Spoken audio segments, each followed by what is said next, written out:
On a freezing Montana night, a retired Navy SEAL saw an elderly couple standing outside their own home in the hail. Their furniture was thrown into the mud, the old man was struggling to breathe, and the old woman was begging for his heart medicine. Only one soul still stood between them and the man who had stolen everything, their old German shepherd, Rusty. Malcolm saved the couple from the storm, but Rusty would not leave the house. Every time they tried to take him away, he turned back to one quiet wall, as if something inside was calling him. Behind that wall was a secret that could return a stolen home, expose a family betrayal, and heal a soldier's broken heart.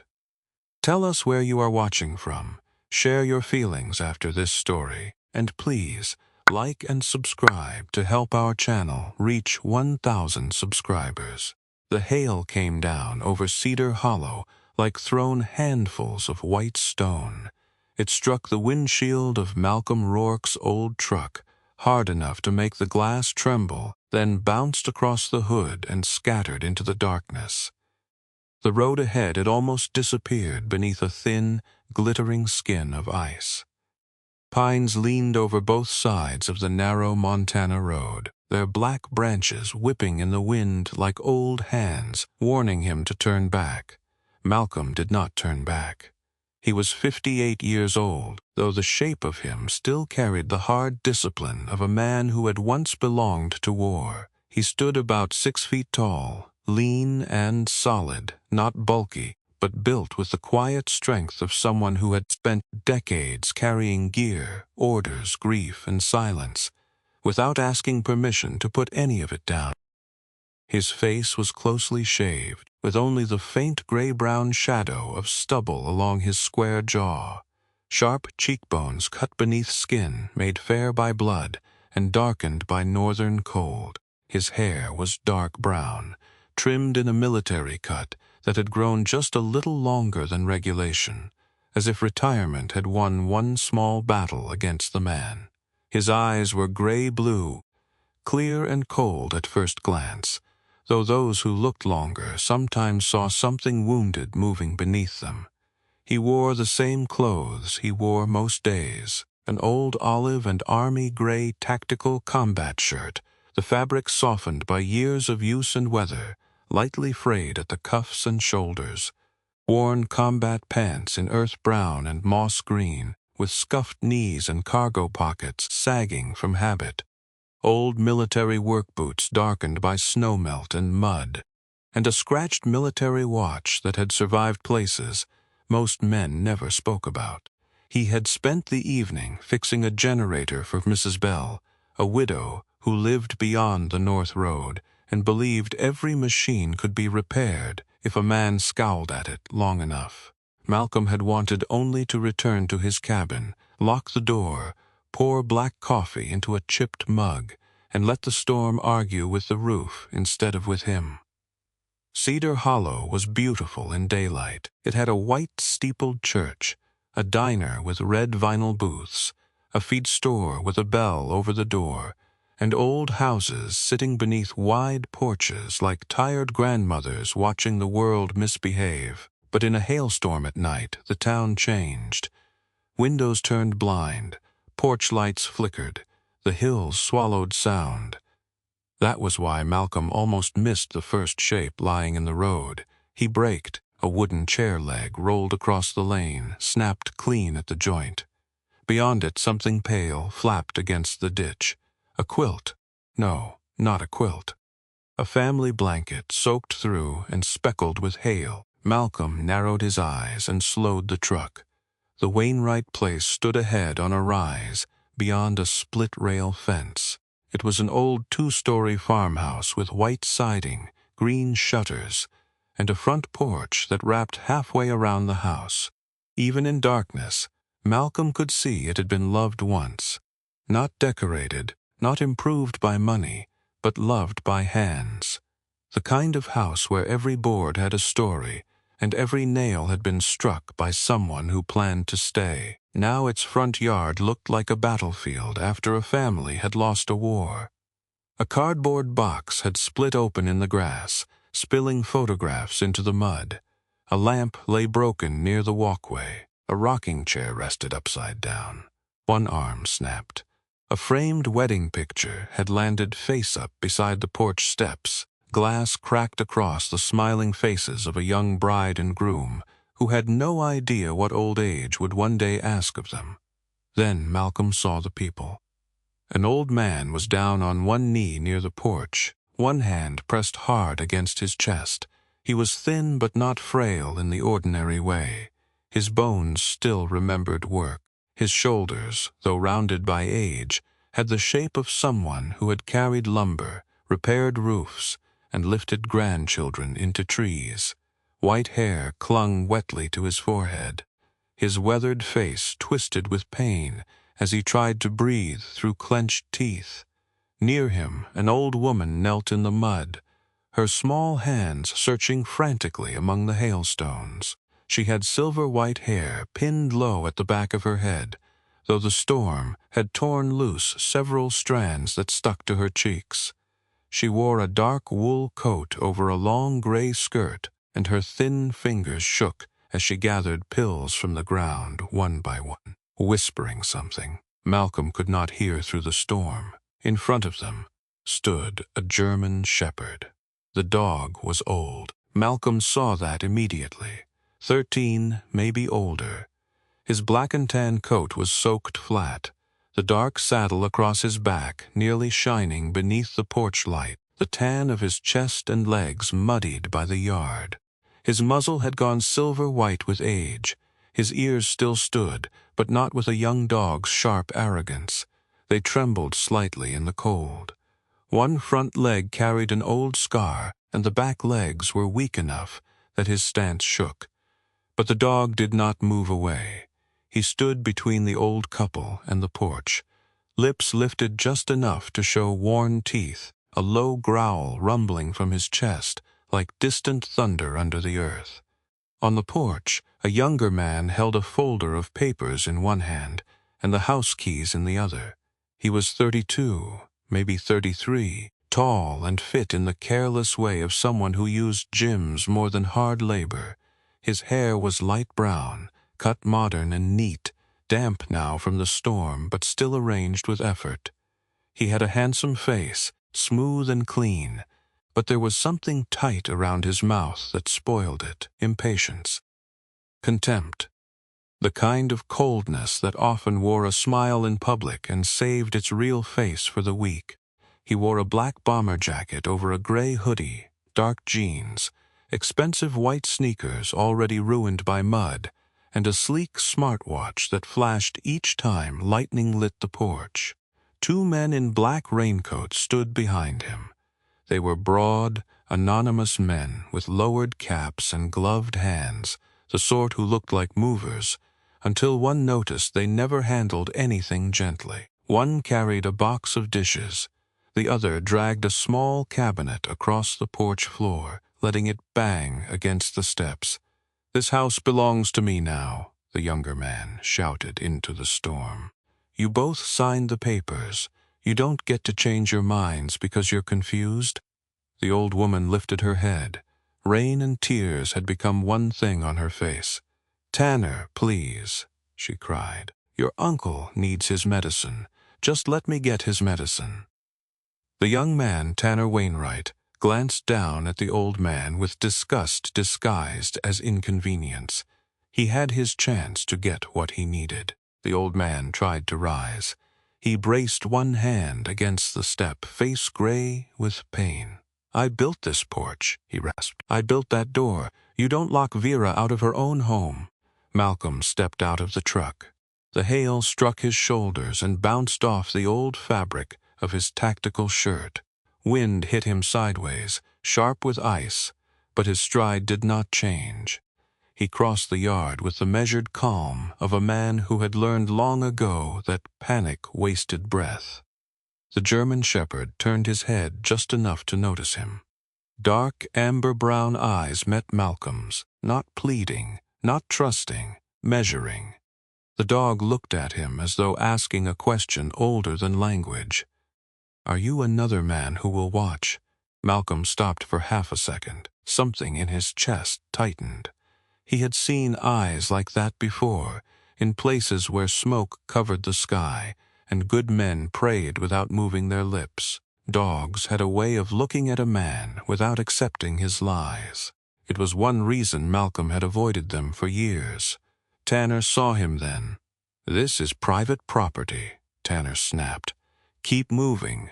Malcolm took out his phone and lifted it, the red recording light bright against the storm-dark yard. "Then speak clearly," he said. His voice was low, rough, and steady.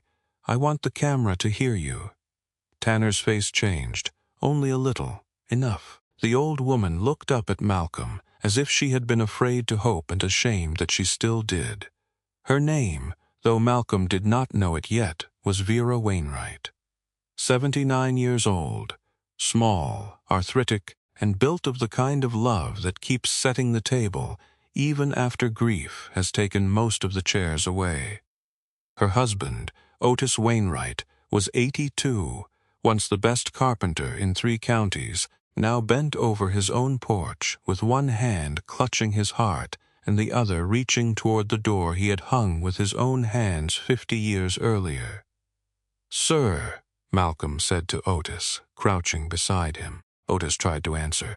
Only a thin sound came out. Vera held up a muddy orange pill bottle. "His nitro. It fell. I can't see. I can't find the good tablets." Malcolm took off his outer field jacket and wrapped it over Otis's shoulders, shielding him from the worst of the hail. "Do not give him anything from the mud," he said. "Where is the labeled bottle from the doctor?" "In the house," Vera whispered, "on the table by his chair." Otis tried again to crawl toward the door. That was when Tanner moved. He came down one step and shoved Otis back with his knee. Not hard enough to look dramatic from the road, but hard enough to fold an old man in pain. Otis gasped and grabbed the railing. "You are not going back inside," Tanner said. The German shepherd lunged forward with a snarl. "Rusty, no!" Vera cried. Rusty stopped at her voice, but his body shook with the effort of obedience. Old, soaked, aching, still loyal. A strange silence opened inside the storm. Malcolm looked at the dog, then at the broken wedding photo in the mud, then at Tanner's polished shoes on the porch of a house he had never earned. He felt something old and ugly move behind his ribs. A hospital room, his father's hand trembling around a pen, a cousin's voice saying, "It's just paperwork, Uncle Ray." Malcolm's own voice over a satellite phone, too far away, too late, promising he would fix it when he came home. There had been no home to fix by then. The land had been sold. The old man had died in a rented room beside a highway, and everyone had said the same thing. It was family business. Malcolm rose slowly. "Step away from him," he said. Tanner sneered. "You have no idea what's going on here. I know enough." "No, you don't. They signed legal documents. He's unstable." She's confused. "I'm the only one trying to get them into proper care." Vera made a broken sound. "You told us it was a repair grant." Tanner's jaw tightened. "Aunt Vera, stop embarrassing yourself." That was when a lamp in the front room flickered behind the rain-streaked window. Rusty turned, not toward Tanner, not toward Otis, toward the inside of the house.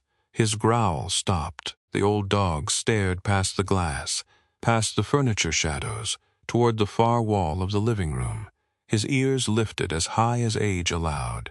His soaked body went perfectly still. Malcolm noticed. So did Tanner. For one brief moment, the mask slipped off the younger man's face. Not anger, not annoyance, fear. It came and went quickly, but Malcolm had spent half his life reading faces in bad light. He saw it. Rusty took one limping step toward the window. Tanner snapped, "Get that dog away from the house." The words came too fast. Malcolm looked from Tanner to the dog. Something was wrong here, and it was not only the old couple in the yard, not only the forged-looking papers, not only the 2 silent men pretending to be movers. The house itself seemed to be holding its breath. Then Otis groaned. The moment broke. Malcolm dialed 911 and gave the address, his voice clipped and precise.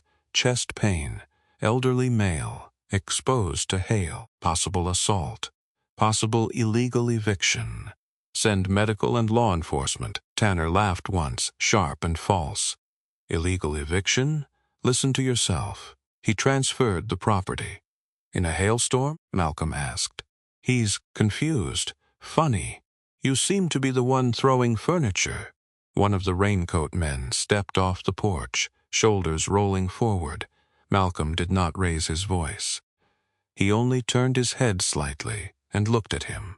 The man stopped.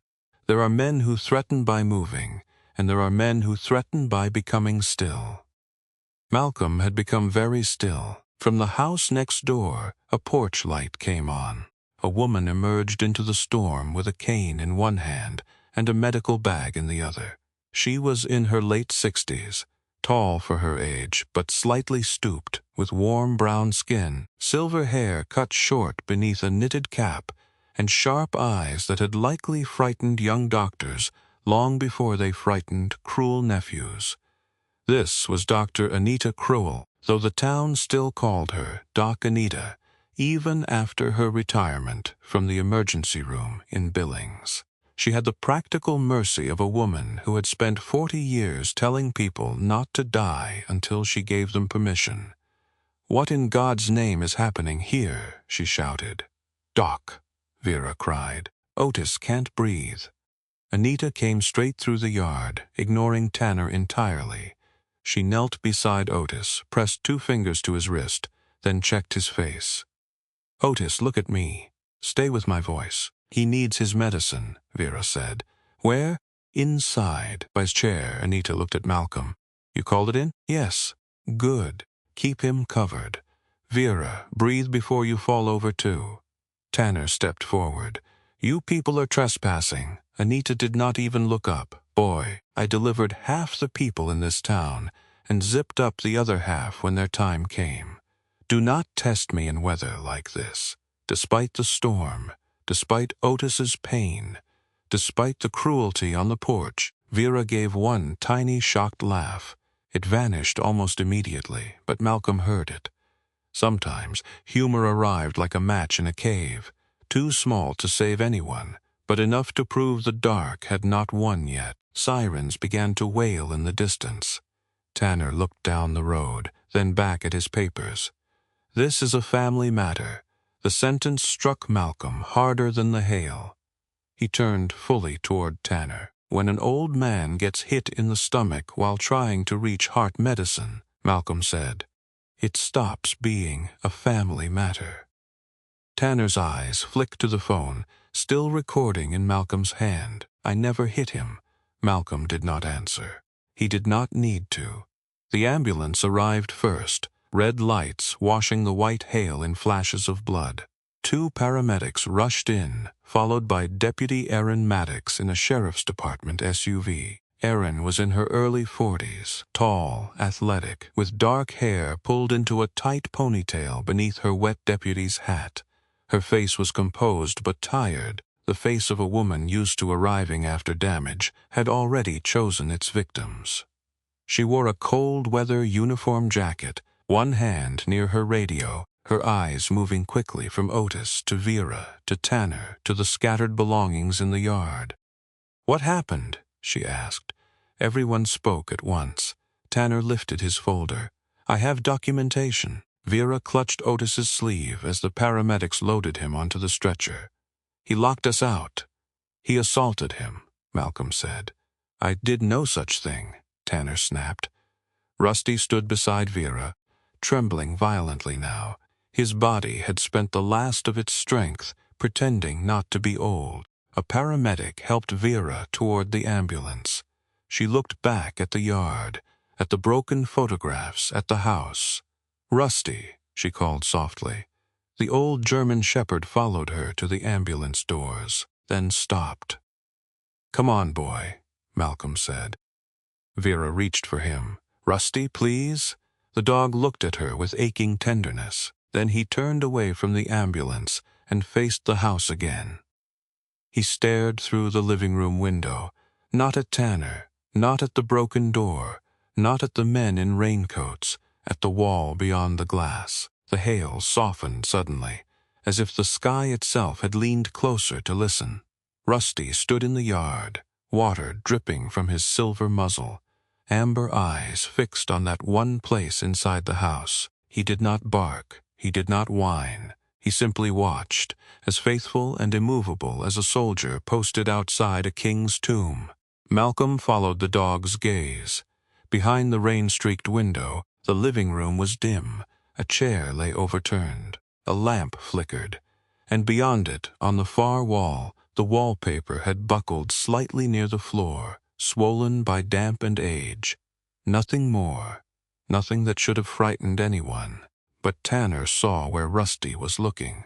For the second time that night, his face lost color. Deputy Aaron was studying the papers in his folder, but Malcolm was studying Tanner. The young man who had yelled at the old, threatened the weak, and smiled at the law, now stood frozen because a 13-year-old dog had looked at a wall. The ambulance doors closed with Vera inside beside Otis. The siren rose again, carrying the old couple down the road toward warmth, medicine, and whatever mercy the night had left. Malcolm stayed in the yard with Rusty. The dog finally lowered his head, but his eyes remained on the house. Tanner swallowed.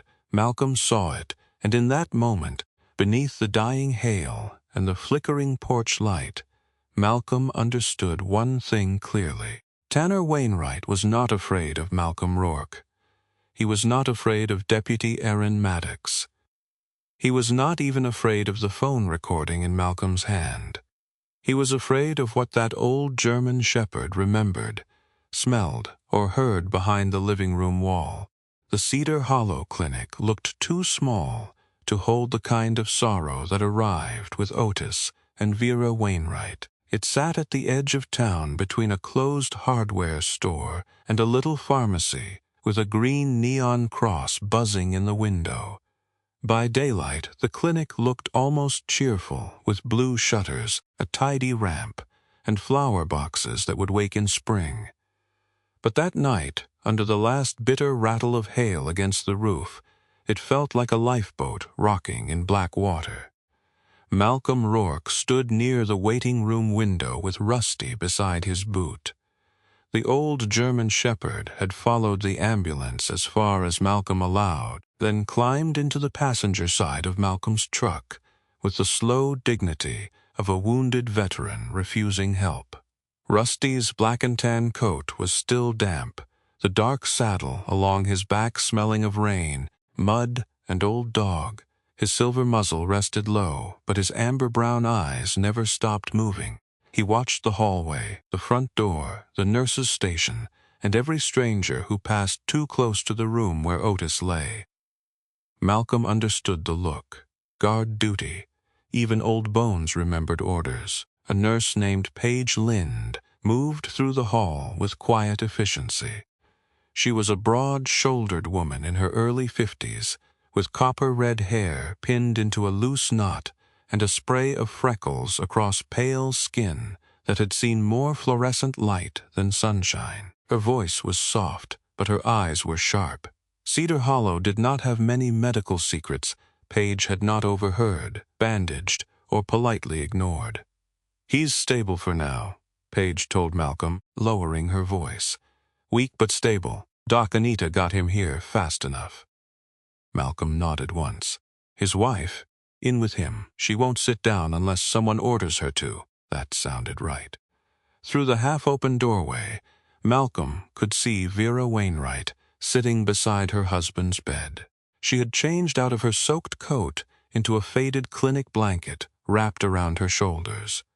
Her silver hair had come loose from its bun, making her look smaller, almost bird-like, but her hand held Otis's with a strength that did not belong to weakness. Her wedding band was thin from decades of wear. It flashed each time her fingers moved over Otis's knuckles. Otis lay pale against the pillow, an oxygen tube beneath his nose, his white hair still damp at the temples. Even exhausted and frightened, He had the kind of face that showed what he had once been, a carpenter with steady hands, a husband who kept promises longer than most people kept receipts, a man who had measured his life in boards cut true and doors hung straight. Dr. Anita Crowell stood at the foot of the bed, arms folded over her heavy cardigan. She had removed her wet cap, revealing short silver hair flattened by rain. In the clinic light, the lines around her mouth looked deeper, not from softness, but from years spent telling frightened families the truth. "Your heart is not a mule, Otis," she said. "You cannot beat it half to death and expect it to haul you home by morning." Otis tried to smile. "Wasn't planning to haul anything. You were crawling through hail for a pill bottle. That was before I remembered. I had women around to scold me." Vera made a sound that might have become laughter in a kinder hour. Instead, it broke into a quiet sob. She covered her mouth, ashamed of the sound. Malcolm looked away. Some grief was too private to witness directly. Rusty did not look away. The old dog rose, limped to the doorway, and stood there with his head lowered. Vera saw him and reached out one hand. Rusty crossed the room slowly, every step careful. He laid his gray muzzle against the edge of the bed where Otis's hand dangled over the sheet. Otis's fingers twitched. "Old fool," Otis whispered, though no one in that room believed he meant the dog. Rusty closed his eyes. For one quiet minute, the storm outside seemed to lose its voice. Later, when Paige brought coffee that tasted like burnt pennies and mercy, Vera told Malcolm about the house. She did not tell it like a woman describing property. She told it like someone reciting a marriage. Otis had proposed to her under the half-built porch when the floorboards were still raw pine and the walls had no paint. Their son Daniel had taken his first steps between the kitchen table and the pantry door. Every Christmas, Otis marked Daniel's height on the inside of the hallway frame, even after the boy got taller than his mother and pretended not to care. Vera had planted lilacs on the east side because the morning sun touched that wall first. "It was never a fancy house," Vera said, looking at her husband. "But it was ours. Every nail had his hand behind it." Malcolm listened without interrupting. He knew men who could speak through wood better than words. His father had been one of them. Ray Rourke had built fences that outlived the men who argued over them. He had believed land was not something a family owned so much as something a family answered to. Then a cousin came with hospital flowers, legal forms, and a voice sweet as pie, left too long in the sun. Malcolm had been overseas, unreachable for 3 days that mattered. By the time he came home, the Rourke land had a new gate, a new owner, and a security sign where his father's mailbox used to be. He still remembered his father's apology. Not anger, not accusation, just shame. "I thought I was signing to protect it, son." Malcolm turned his coffee cup in his hands until the cardboard bent. Vera kept talking. Perhaps she needed someone to hold the pieces for a while. "Rusty was Daniel's dog first," she said. At the sound of Daniel's name, Rusty opened his eyes. Malcolm noticed. Vera stroked the old dog's damp head. Daniel brought him home after finding him limping near the county road. Full-grown, already scarred, proud as a sheriff, and twice as stubborn. Otis said we didn't need another mouth to feed. Then Rusty put his head in Otis's lap, and that was the end of that argument. Otis whispered from the bed. "I did not lose the argument." Vera looked at Malcolm. He lost before it began. Again, that tiny spark of humor. Again, the dark did not win completely. By morning, the hail had melted into dirty slush along the curbs. Cedar Hollow woke under a sky scrubbed pale and cold, the kind of northern morning that made every broken thing look sharper. Malcolm had not slept. He had taken Rusty to his cabin before dawn, dried him with an old towel, set down water and food, and expected the dog to collapse. Rusty did not.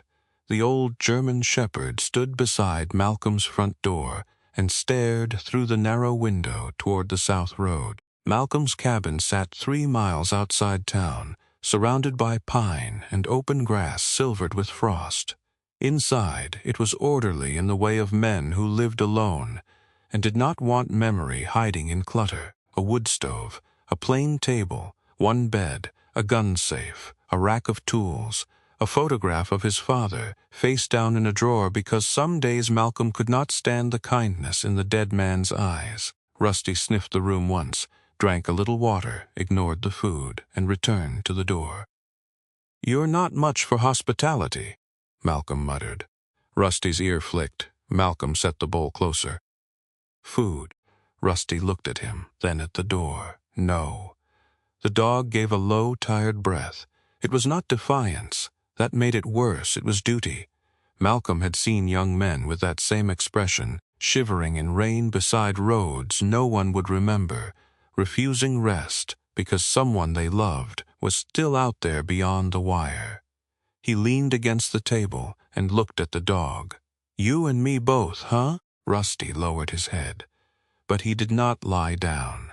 At the clinic, Tanner Wainwright arrived at 9 in the morning, dressed like a man who had slept well on stolen ground. His black bomber jacket had been replaced by a dark wool overcoat, tailored too finely for Cedar Hollow. Beneath it, he wore a crisp white shirt and charcoal slacks. His light brown hair was combed back neatly, and the expensive watch on his wrist caught the clinic lights with each smooth movement. He carried a leather folder under one arm and a paper coffee cup in the other, as if he had come for a business meeting rather than to face the aunt and uncle he had left in a hailstorm. Deputy Erin Maddox met him in the hall. She had returned in daylight wearing the same cold-weather uniform jacket, though her eyes looked more tired now. Erin was the kind of officer small towns either trusted too much or blamed too quickly. Tall, steady, with dark hair pulled tight and a face that revealed little. She had learned to move carefully between law, politics, and people who all believed their version of a story should be enough. "Tanner," she said, "you need to wait out here. I need to speak with my aunt." "Not until Dr. Crowell says so." Tanner smiled, polite and empty.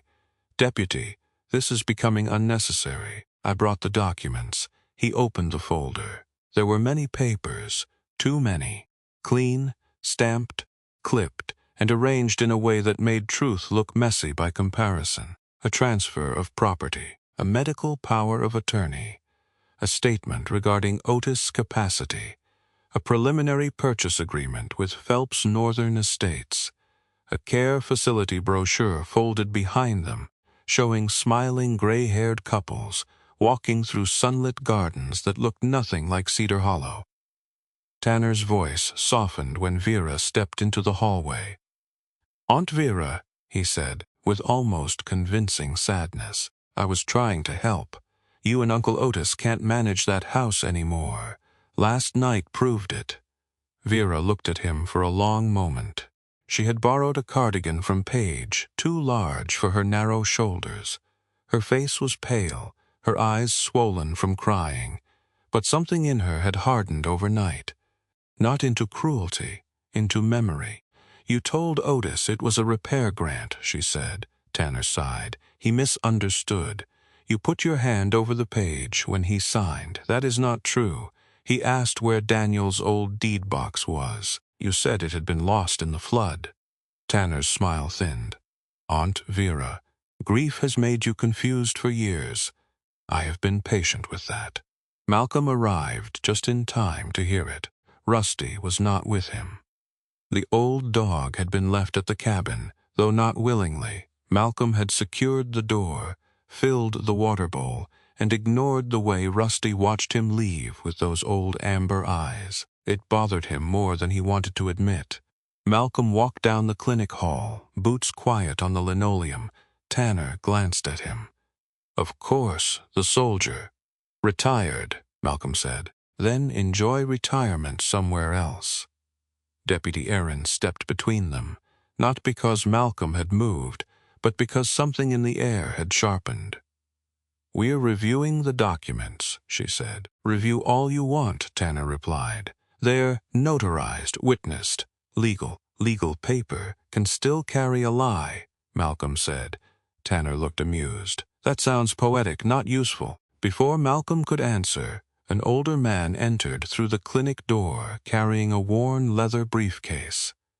Clive Hensley was 70 years old and looked as if a library had put on boots.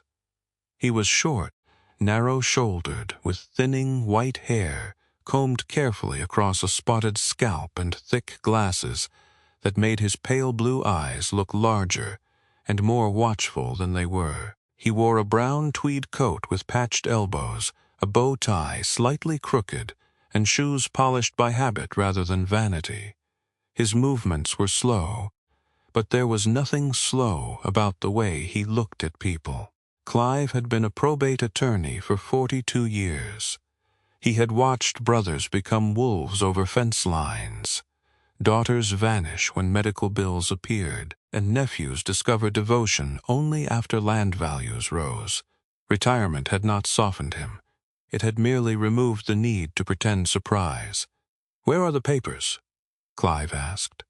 Tanner frowned. "And you are old enough to know when a man answers a question with another question." Vera let out a breath. "Clive." His expression warmed when he saw her. "Vera, I came as soon as Malcolm called." Tanner's eyes flicked between them. "This is unnecessary."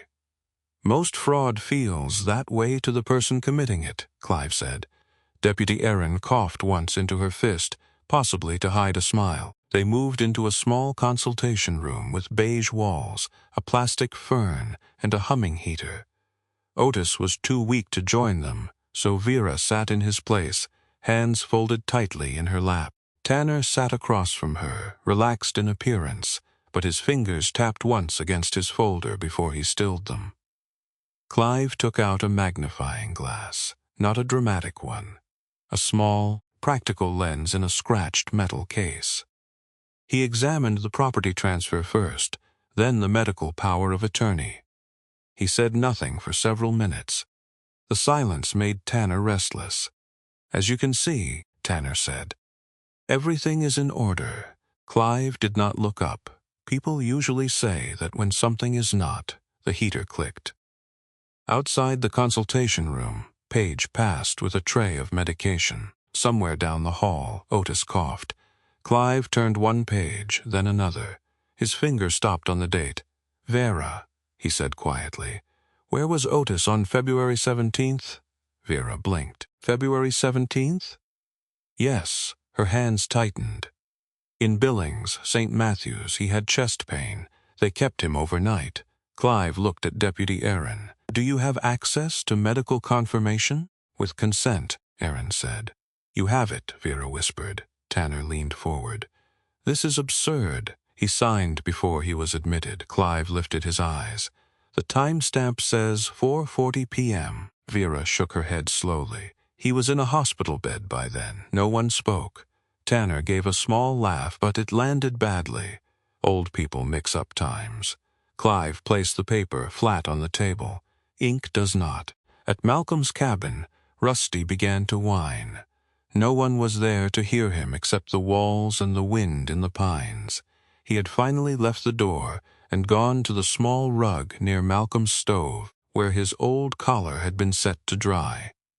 The leather was cracked and dark brown, the metal tag worn almost smooth from years of movement.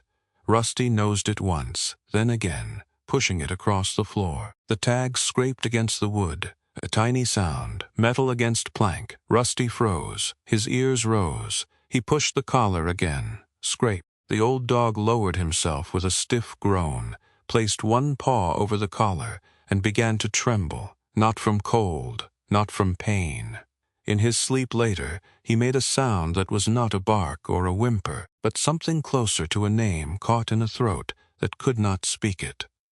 By late afternoon, Malcolm returned to the cabin and found the food untouched. Rusty lay by the door again, but the collar had been dragged there too. The dog had placed it directly in front of the threshold, like an offering or an accusation. Malcolm stood over him. "You trying to tell me something?" Rusty opened his eyes. For a moment Malcolm felt foolish. Then he looked at the collar, at the old tag, at the way Rusty had arranged it, facing outward, toward the road. The dog did not want comfort. He wanted return. Malcolm crouched slowly, his knees complained. Age was a rude little clerk that kept adding fees to every movement. He turned the tag over. Most of the engraving had been scratched dull, but beneath the clinic dust and storm grime, he could still make out one line. D. Wainwright, not Otis, not Vera, Daniel. Malcolm sat back on his heels. The cabin felt colder. That evening, while Rusty finally slept in uneasy bursts, Malcolm sat at his kitchen table with his laptop and searched the name printed on Tanner's purchase agreement, Phelps Northern Estates.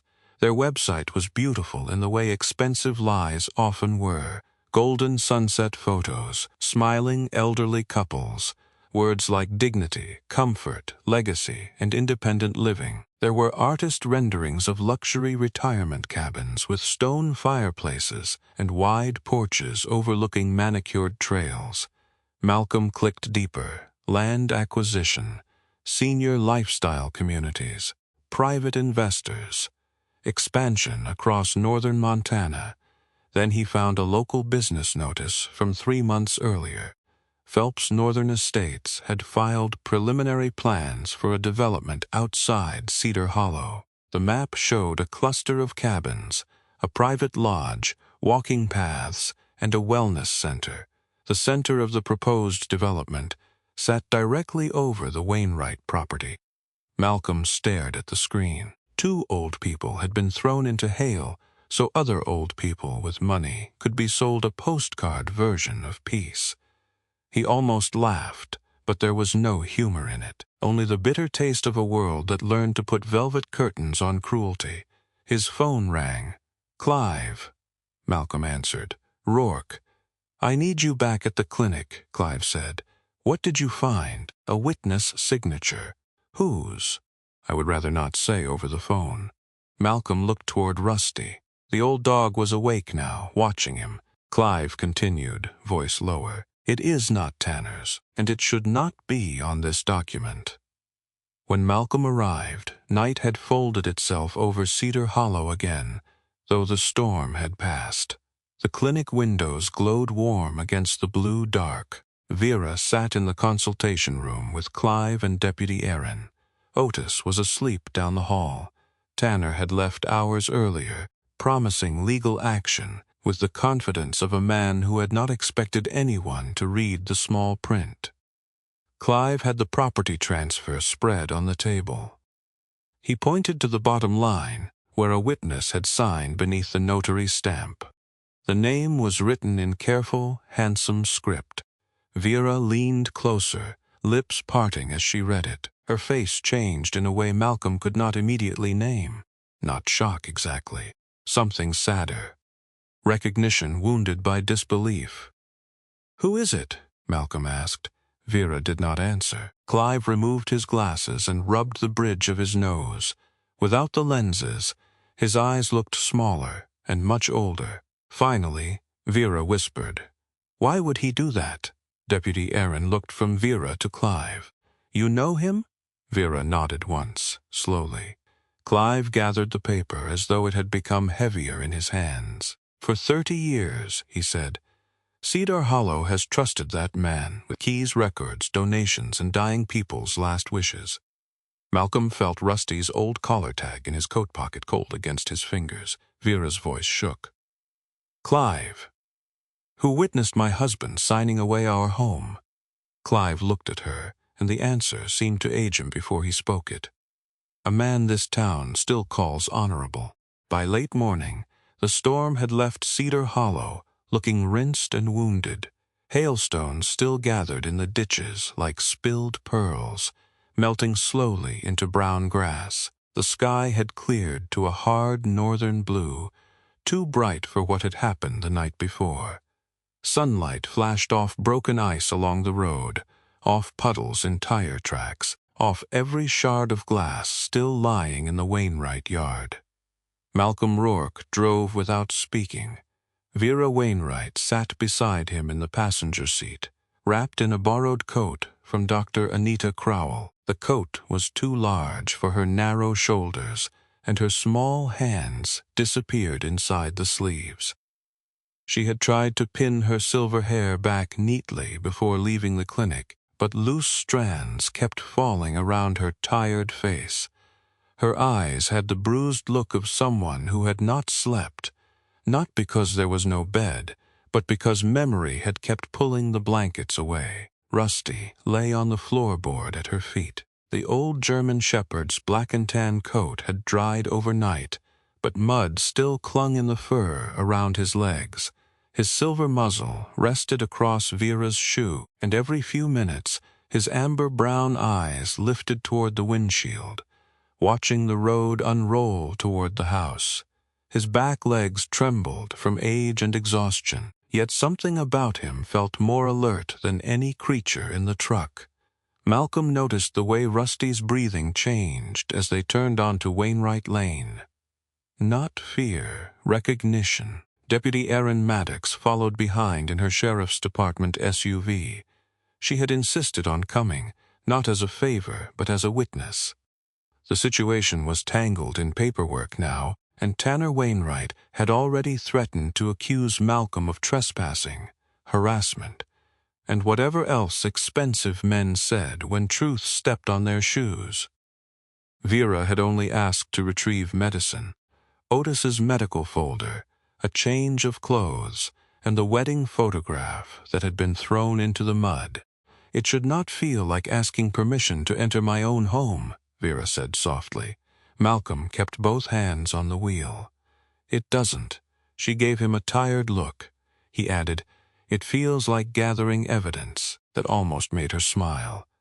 The Wainwright house came into view at the top of the rise. In daylight, the damage looked less dramatic and more cruel. Night had made it a scene of violence. Morning made it a scene of humiliation. A broken lamp leaned against the porch steps. A drawer lay open in the yard, its contents scattered and frozen into the mud. One of Otis's old work shirts hung from a rosebush like a flag to her mouth. Rusty stood before the truck, stopped. "Easy," Malcolm said. The dog ignored him. Malcolm parked near the front walk. Erin pulled in behind him, stepped out, and adjusted the hat over her dark ponytail. She was in her early 40s, tall and fit, with a face that looked carved more by responsibility than age.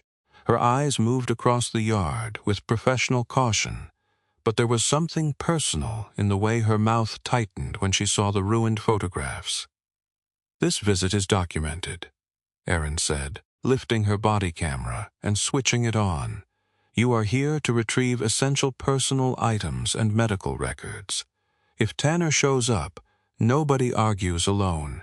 Vera looked toward the porch. "He will show up," she said. Malcolm believed her. They crossed the yard slowly. Malcolm carried an empty canvas bag. Vera held Rusty's leash, though the old dog did not need it.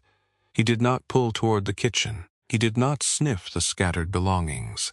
He did not search for food, water, or a warm place to lie down. He walked like he had been summoned. The front door had a new scratch near the lock, bright wood showing beneath old paint. Tanner had changed something already. Maybe the deadbolt, maybe only the keys. Erin used the temporary access arrangement she had forced through that morning after a long call with the county office and a judge who sounded old enough to dislike being awakened by family cruelty. The door opened. Cold air breathed out of the house. Inside, the Wainwright home smelled of damp wood, old coffee, dust, and yesterday's storm. The hallway was narrow and lined with faded wallpaper. On one side, a row of pencil marks climbed the doorframe near the kitchen, each marked with a date and a name. At 6, Daniel at 9, Daniel at 13, when the mark rose above Vera's shoulder and she had drawn a little star beside it. Vera touched the marks with 2 fingers. "My boy used to stand on his toes and swear he wasn't," she whispered. Malcolm did not answer. Some sentences were prayers even when nobody said, "Amen."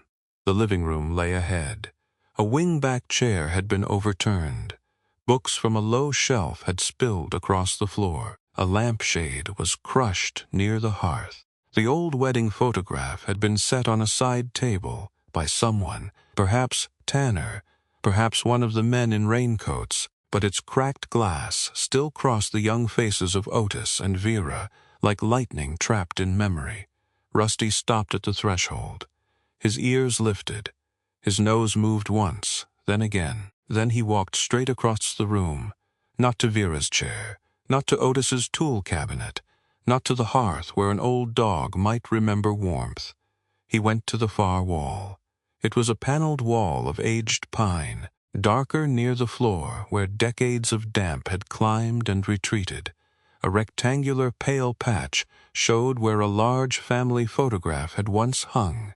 Beneath it, the wood had buckled slightly. The baseboard was swollen in one place, and a hairline crack ran upward toward the window trim. Rusty lowered himself with a stiff, painful bend of his legs. He laid his body against the floor, pressed one silver ear close to the baseboard, and became perfectly still. Vera closed her eyes. "There," she said. Malcolm looked at her. "That is where he lies," she continued. "Not every day at first, once in a while, then more often. These last months, almost every night." Aaron crouched but did not touch the wall. Did he scratch at it? Sometimes, lightly. Otis thought he was smelling mice. Were there mice? Vera gave a sad little laugh. Otis would rather accuse the whole house of mice than admit a dog knew something he didn't. Malcolm stepped closer. The floorboards creaked beneath his boots. Rusty did not look up. The old dog's nose worked along the crack where baseboard met floor. He gave one soft breath, then one slow scrape of his paw against the wood. Once, twice, 3 times. Vera went pale. Malcolm saw it. "What?" She did not answer immediately. Her eyes were fixed on Rusty's paw. "Daniel used to knock like that," she said, "when he came home late and didn't want to wake Otis. 3 taps on the kitchen door. Always 3. I told him once that if he became a ghost, I would know him by that foolish knock." The room settled into a silence so deep that even Aaron stopped moving. Rusty scraped once more, but not playfully, not randomly. His paw trembled against the old pine, as if age had weakened the body, but not the message. Malcolm did not believe in ghosts. He believed in scent, sound, pressure, habit, memory, and the 1,000 small signals most people ignored because they were too busy explaining the world to listen to it. But standing there, watching an old dog mark 3 soft strokes against a wall in a dead son's house, Malcolm felt the hair rise along the back of his neck. Vera whispered, "Maybe God lets loyal things remember what broken people cannot bear too?" Malcolm looked at Rusty. The dog's eyes remained closed, his ear pressed to the wood. Then, from somewhere within the wall, there came the faintest sound, a tiny tick, metal shifting. Aaron heard it too, her head turned sharply. Malcolm lowered himself and placed 2 fingers against the panel, cold, damp, slightly swollen. Rusty opened his eyes and looked at him, not begging, waiting. Malcolm examined the crack without forcing it. "Water got in here. The hail came from that side last night," Aaron said, pointing toward the window. "The wood expanded. Something behind it may be loose." Vera drew a shaky breath. "Something?" Malcolm did not answer. Not because he wanted to frighten her, but because he knew the danger of naming a thing too early. Hope could be cruel when it dressed as certainty. Before he could stand, a voice cut through the open front door. "What the hell are you doing in here?" Tanner Wainwright stood in the hallway. He looked less polished than he had at the clinic, and that made him seem more dangerous. His light brown hair was damp at the edges, his black jacket half zipped over, a gray hoodie. His expensive sneakers had picked up mud from the yard, and he noticed it with irritation, as though the earth itself had offended him. Behind him stood one of the men from the night before, a heavy-set man with a shaved head, pale eyebrows, and thick hands held too casually at his sides. His name, Tanner said later, was Boyd, but Malcolm recognized the type before the name arrived. A man paid to be present in rooms where fear needed a body. Deputy Erin rose. "Tanner," she said, "this is a supervised retrieval of essential items. This is trespassing. This is still under review. You don't get to review my property because an old woman cries convincingly." Vera flinched. Rusty rose, slowly, painfully. The old German shepherd turned away from the wall and faced Tanner. The growl that came from him was not loud. It did not need to be. It was low, rough, and old, the sound of something that had buried its fear years ago and had nothing left to surrender. Tanner's eyes flicked past Rusty to the wall. His anger changed shape. Malcolm saw it again, not just irritation, alarm. "Get that dog out of here," Tanner said. Erin stepped toward him. "Lower your voice. I want that animal removed." "Why?" Malcolm asked. Tanner looked at him. "Because it's filthy. You threw half this house into the mud. Because it's dangerous. He's 13 and limps. Because it doesn't belong here." Vera's voice shook, but she spoke. "Rusty belongs here more than you do." Tanner turned on her. "You have no idea what that dog has cost this family." The words landed hard. Vera stared at him. "What did you say?" Malcolm took one step closer. "You said the dog cost this family something." "I said nothing." "No," Erin said. "You did." Boyd shifted in the doorway, but Malcolm did not look at him.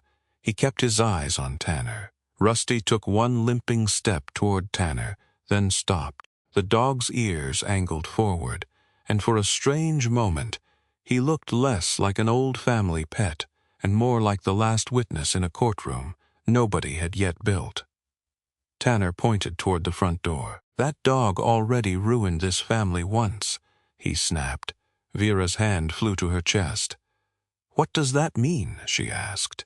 Tanner seemed to realize too late what had escaped him. His expression shuddered. He adjusted his sleeve, trying to recover the smoothness he wore like armor. "It means grief makes people sentimental about animals," he said. "And sentimental people make bad decisions." Malcolm's voice was quiet. "That isn't what you meant." Tanner smiled without warmth. "Prove it."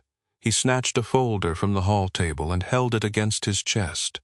"I will be filing complaints. Against you, Deputy. Against him. Against anyone helping these two harass me. Enjoy playing hero while you can, Mr. Rourke." He turned and left with Boyd behind him. The door slammed hard enough to rattle the old glass. For several seconds, no one moved. Then Vera sank into Otis' chair.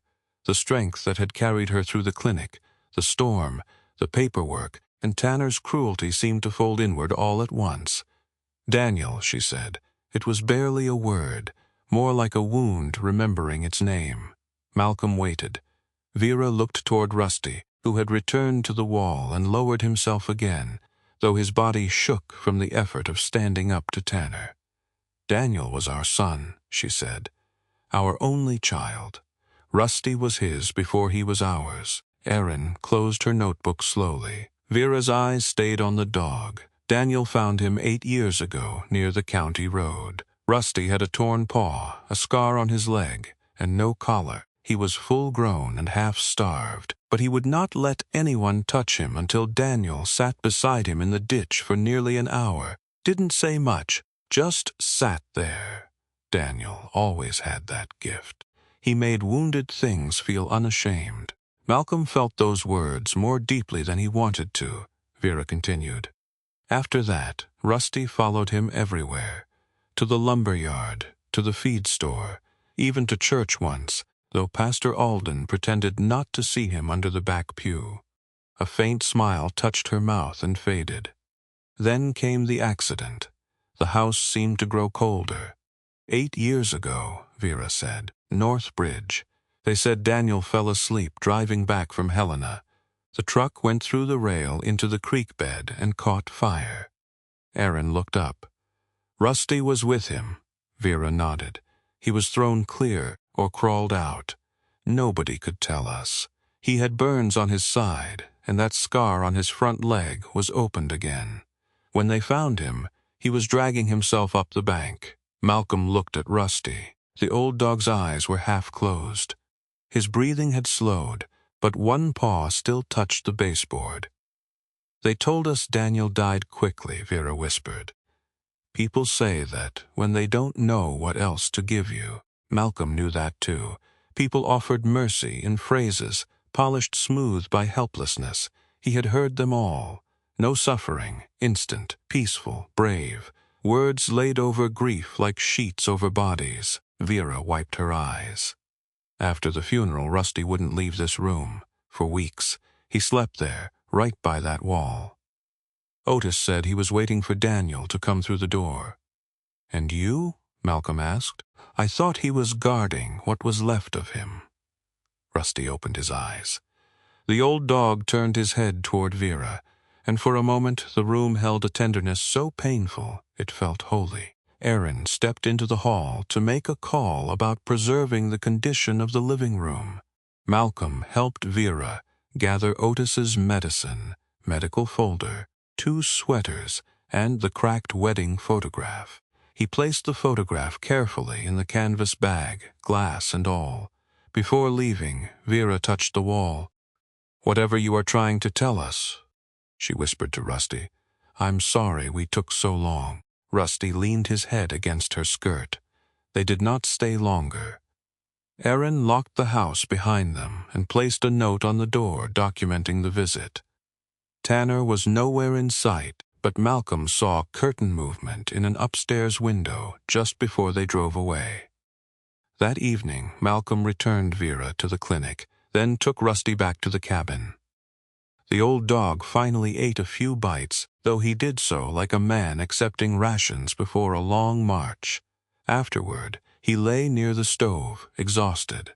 Malcolm stood at the sink, washing mud from his hands, when headlights swept across the cabin window. A truck stopped outside. Rusty lifted his head. Malcolm dried his hands slowly and moved to the door. An old man stood on the porch, hat in both hands. He was tall but bent, with a narrow frame wrapped in a faded canvas jacket. White hair stuck out from beneath a wool cap, and a beard the color of sawdust covered the lower half of his long, weathered face.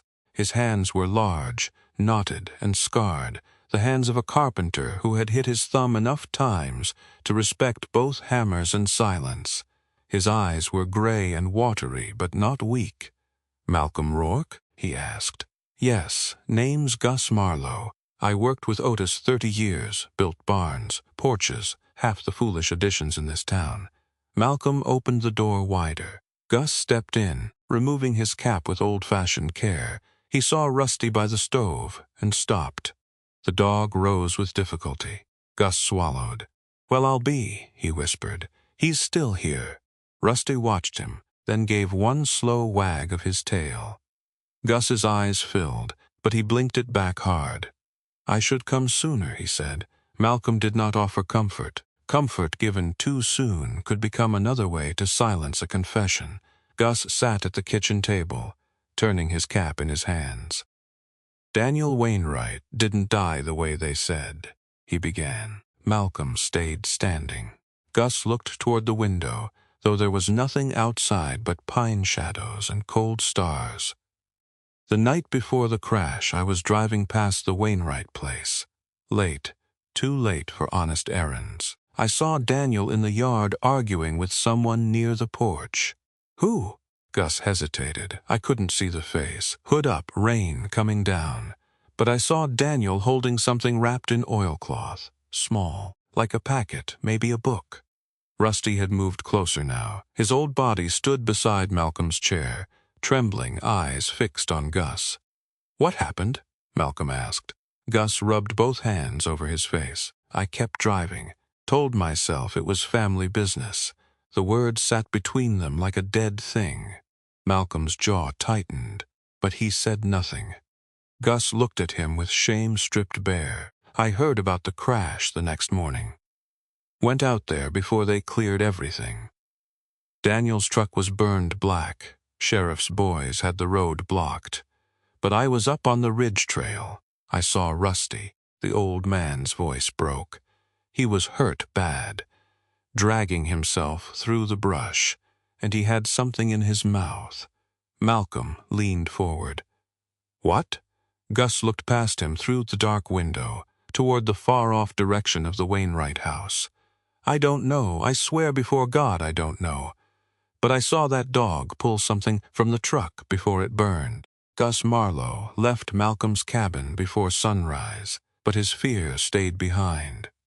It stayed in the silence over the kitchen table, in the untouched coffee growing cold near Malcolm's hand, in the way Rusty lay beside the stove, with his eyes open, and his old body curled around memories no man could force him to surrender. Malcolm had heard many confessions in his life. Some came from frightened men in interrogation rooms. Some came from dying soldiers beneath foreign stars. Some came from people who had waited too long to tell the truth, and found, too late, that truth did not grow lighter with age. Gus's confession had been that kind, not enough to prove anything, enough to rot the floor beneath every official story. By 7 in the morning, Malcolm was back at the Cedar Hollow Clinic. Otis Wainwright was sitting slightly upright in bed, pale but stubborn, the oxygen tube still beneath his nose. Vera sat beside him, one hand wrapped around his wrist as if she could keep his heart steady by sheer devotion. Dr. Anita Crowell stood near the window with a paper cup of tea she had forgotten to drink. The room smelled of antiseptic, old wool, and winter sunlight. Otis looked smaller in the hospital bed than he had seemed in the storm. That angered Malcolm more than he expected. A man who had built a house with his hands should not look like a guest in his own life. "Gus came to see me," Malcolm said. Otis's eyes closed. Vera looked from Malcolm to her husband.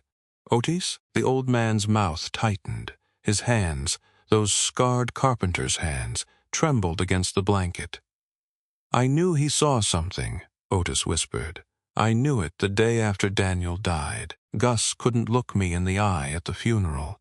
Vera drew a breath that hurt to hear. "You never told me. What was I supposed to say?" Otis's voice cracked, and in that crack lived 8 years of swallowed grief. That our boy might not have simply lost control of the truck? That somebody might have helped him into that creek? I had no proof, Vera. No proof. Just a feeling, and a dead son, and a dog that wouldn't stop staring at walls. Rusty lifted his head from the floor beside Vera's chair. At the sound of Daniel's name, the old German shepherd's ears rose. His black and tan body was stiff from the previous day's exertion. His silver muzzle resting on his paws, but his amber eyes sharpened. He seemed to know when a room had turned toward the past. Vera reached down and touched his head. "I thought grief was making us strange," she said. "I thought if I let myself wonder, I would lose the little strength I had left." Dr. Anita turned from the window. At 67, she carried herself like a woman who had survived too many emergency rooms to be frightened by raised voices. But the grief in that room softened even her sharp face. Her brown skin was lined around the eyes, her silver hair cut short, her posture upright, despite the cane resting against the wall. She spoke little unless something mattered. "Grief does not make people foolish," Anita said. "It makes them tired. There is a difference." Malcolm looked at Otis. What did Daniel suspect before he died? Otis rubbed his thumb over Vera's hand. Tanner was younger then. 24 maybe. Smiled more. Lied better. Otis's jaw tightened. "Daniel caught him going through my desk one afternoon. He said Tanner had copies of tax papers, old deeds, bank forms. I told Daniel not to make war out of a boy's bad manners." Vera's eyes filled. "Daniel came to me later," she said. "He told me Tanner had been asking questions at the bank. He said Tanner was speaking with someone connected to a development company. I thought he was overprotective. He had always been that way after his father's first heart scare." Her voice dropped. "Then he said something I never forgot, though I wish I had listened harder." Malcolm waited. Vera looked toward the window, where morning light lay pale on the sill. He said, "If one day I'm not here, don't trust any paper that looks too clean." Otis let out a broken breath. Rusty rose slowly, joints protesting. He walked to Vera, pressed his head against her knee, and stayed there. By noon, Deputy Aaron Maddox had pulled the old accident file from county storage. She brought it to the clinic in a gray evidence folder that seemed too thin to contain a man's death. Aaron's dark hair was tied back tightly, and a faint line had formed between her brows. She had the tired caution of someone beginning to understand that the town she served had locked more than one door against the truth. They gathered in a small consultation room. Malcolm, Aaron, Clive Hensley, Vera, and Dr. Anita. Otis was too weak to leave his bed, but he insisted the door remain open so he could hear. Clive adjusted his thick glasses and examined the file without touching anything more than necessary. At 70, he still wore his patched tweed coat, his bow tie crooked, his pale blue eyes moving over paper like a hawk over winter fields. "This is remarkably incomplete," he said. Aaron nodded. "No full scene photo set, no clean timeline, no copy of the last phone record. Fire report is 2 pages. 2 pages, Anita said. For a fatal vehicle fire? That's what we have." Clive turned another sheet. "Who handled it?" "Sheriff Lyle Braddock," Aaron said. "Retired 5 years ago. Moved to Arizona, according to our office." Malcolm watched her face. "I don't like missing files." "Files walk," Clive said. "They grow legs the moment land becomes valuable." Aaron gave him a look. He did not apologize. The report said Daniel Wainwright had been driving north in heavy rain when his truck broke through the old bridge rail, dropped into the creek bed, and burned. Cause listed as driver fatigue. No alcohol reported. No second vehicle noted. No witness statement from the first person on scene, except a short notation by Gus Marlowe saying he arrived after emergency cruise. Malcolm read the line twice. Gus had not been the first person to notice the aftermath. Someone had written him into a smaller role. "Convenient," Malcolm said. Clive tapped one document. "This signature again." Vera leaned forward. On the bottom of a supplemental form was the name of a county records liaison who had certified the release of the file 8 years earlier. It was the same careful handwriting that appeared on Tanner's recent property documents. The same elegant loops, the same clean, confident lines. Vera looked away as if the letters themselves had betrayed her. Aaron closed the folder. "I can request a deeper archive search." "Do it quietly," Malcolm said. Aaron studied him. "You think Tanner has someone watching the office. I think men who throw old people into hail do not rely on luck." That evening, Malcolm took Rusty to the North Bridge. He did not ask Vera's permission until after he had already decided. She gave it anyway, though her face went tight when he told her where he was going. Otis only said, "Bring him back before dark." The old man did not say whether he meant Malcolm or the dog. The North Bridge sat 4 miles outside Cedar Hollow, where the road narrowed and crossed a creek that ran black beneath shelves of ice. The original wooden rail had been replaced by a newer metal barrier, but the land around it still carried scars. A broken cedar stump, a dip in the shoulder, a slope where gravel never seemed to settle right. Malcolm parked near the turnout and opened the passenger door. Rusty did not jump down. He was too old for that. Malcolm helped him carefully, one hand under the dog's chest, the other steadying his hind quarters. The old German shepherd stood in the cold sunlight and sniffed the air. For a moment, nothing happened. Then Rusty turned away from the bridge, not toward the road, toward the creek bank. He moved slowly, limping through dead grass, nose low, ears forward. Malcolm followed at a careful distance. He did not command. He did not rush. Whatever memory lived in Rusty's bones deserved to walk at its own pace. The dog reached a dry bush near the slope, brown and brittle from winter. He sniffed at its roots, then began to paw gently at the frozen dirt. "Rusty," Malcolm said softly. The dog kept digging. His old paw scraped ice and soil. Once he stumbled and nearly fell, but he braced himself and continued. Not frantic, not playful, certain. Malcolm crouched beside him and used his gloved fingers to loosen the dirt. Something dark appeared beneath the roots. At first it looked like bark. Then Malcolm lifted it free. A small strip of scorched leather, stiff with age, curled at the edges. One side had been burned black.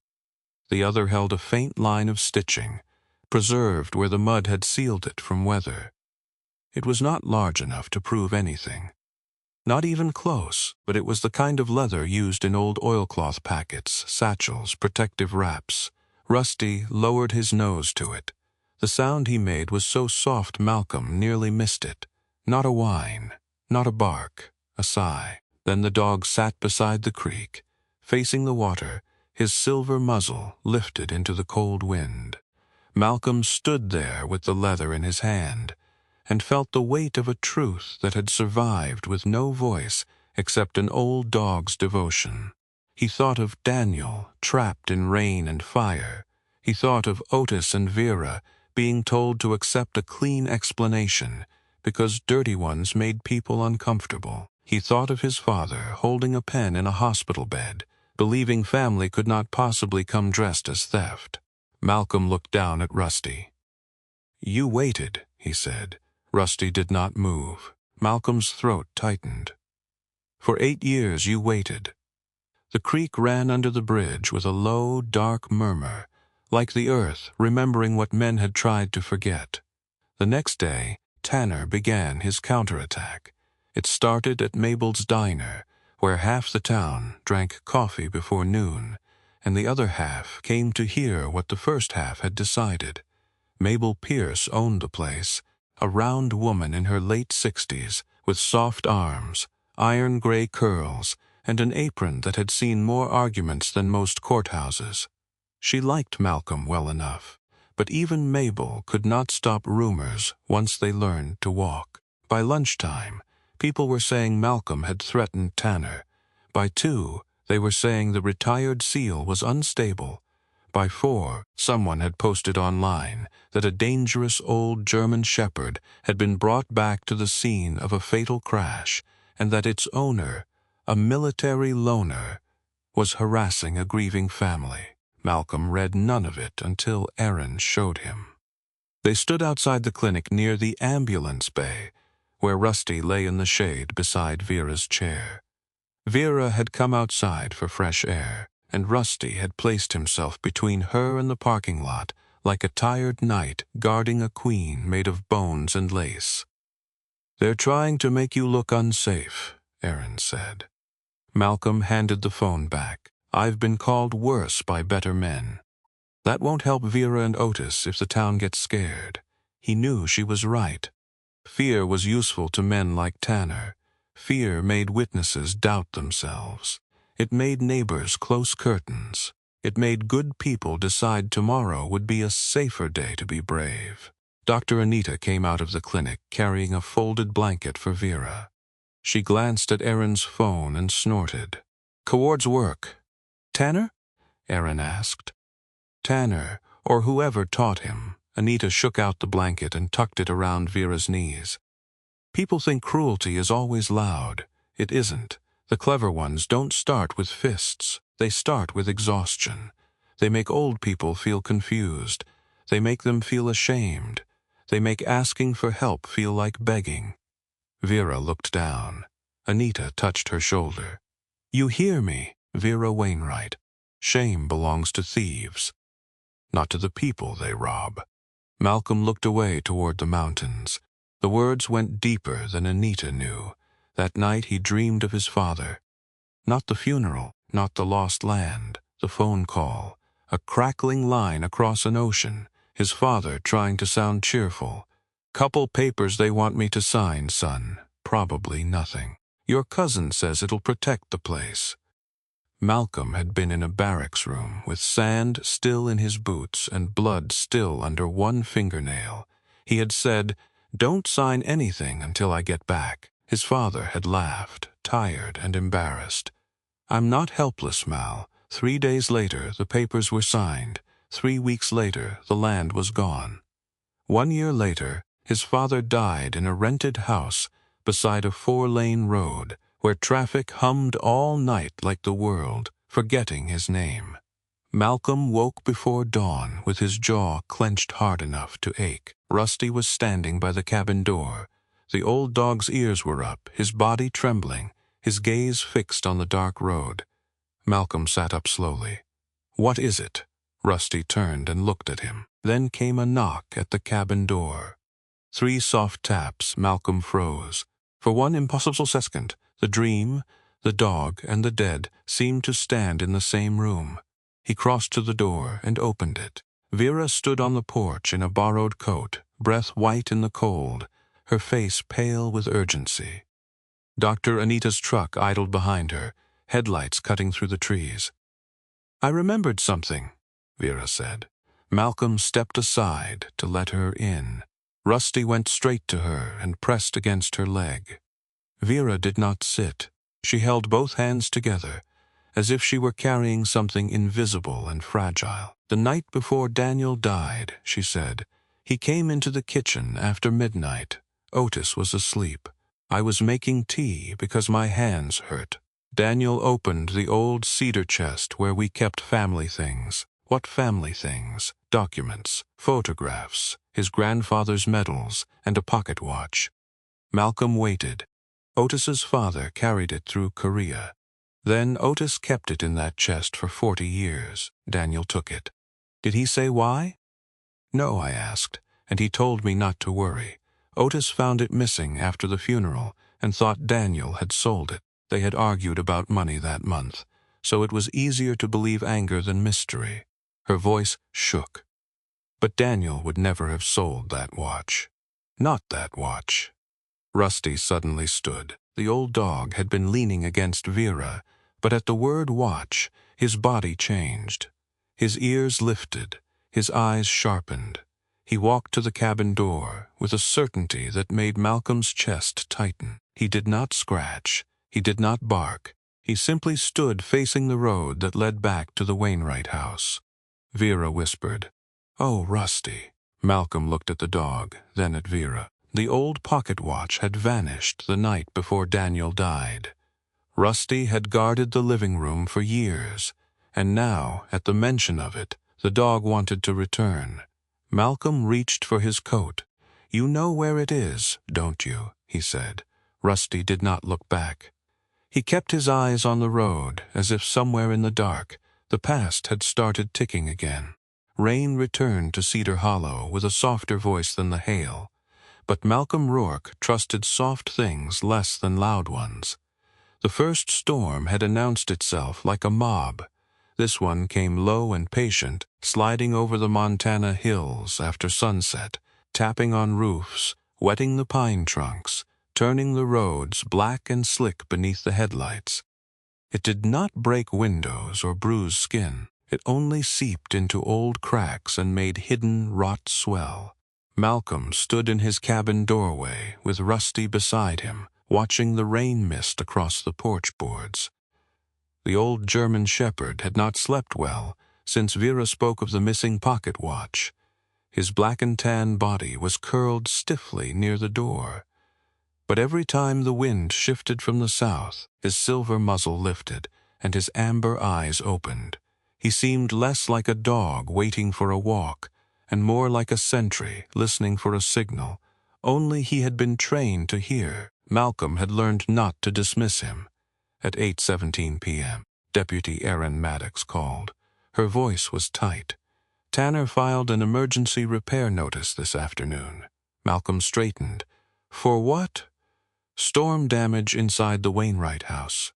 He claims water intrusion in the living room wall could lead to mold and structural issues. Malcolm looked down at Rusty. The dog was already standing.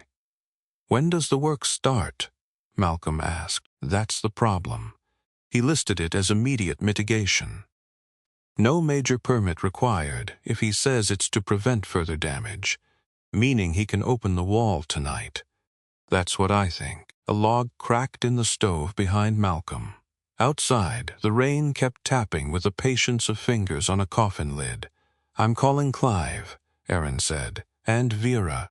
If there's anything in that wall connected to contested property or Daniel's death, we need witnesses before Tanner destroys it and calls the damage necessary.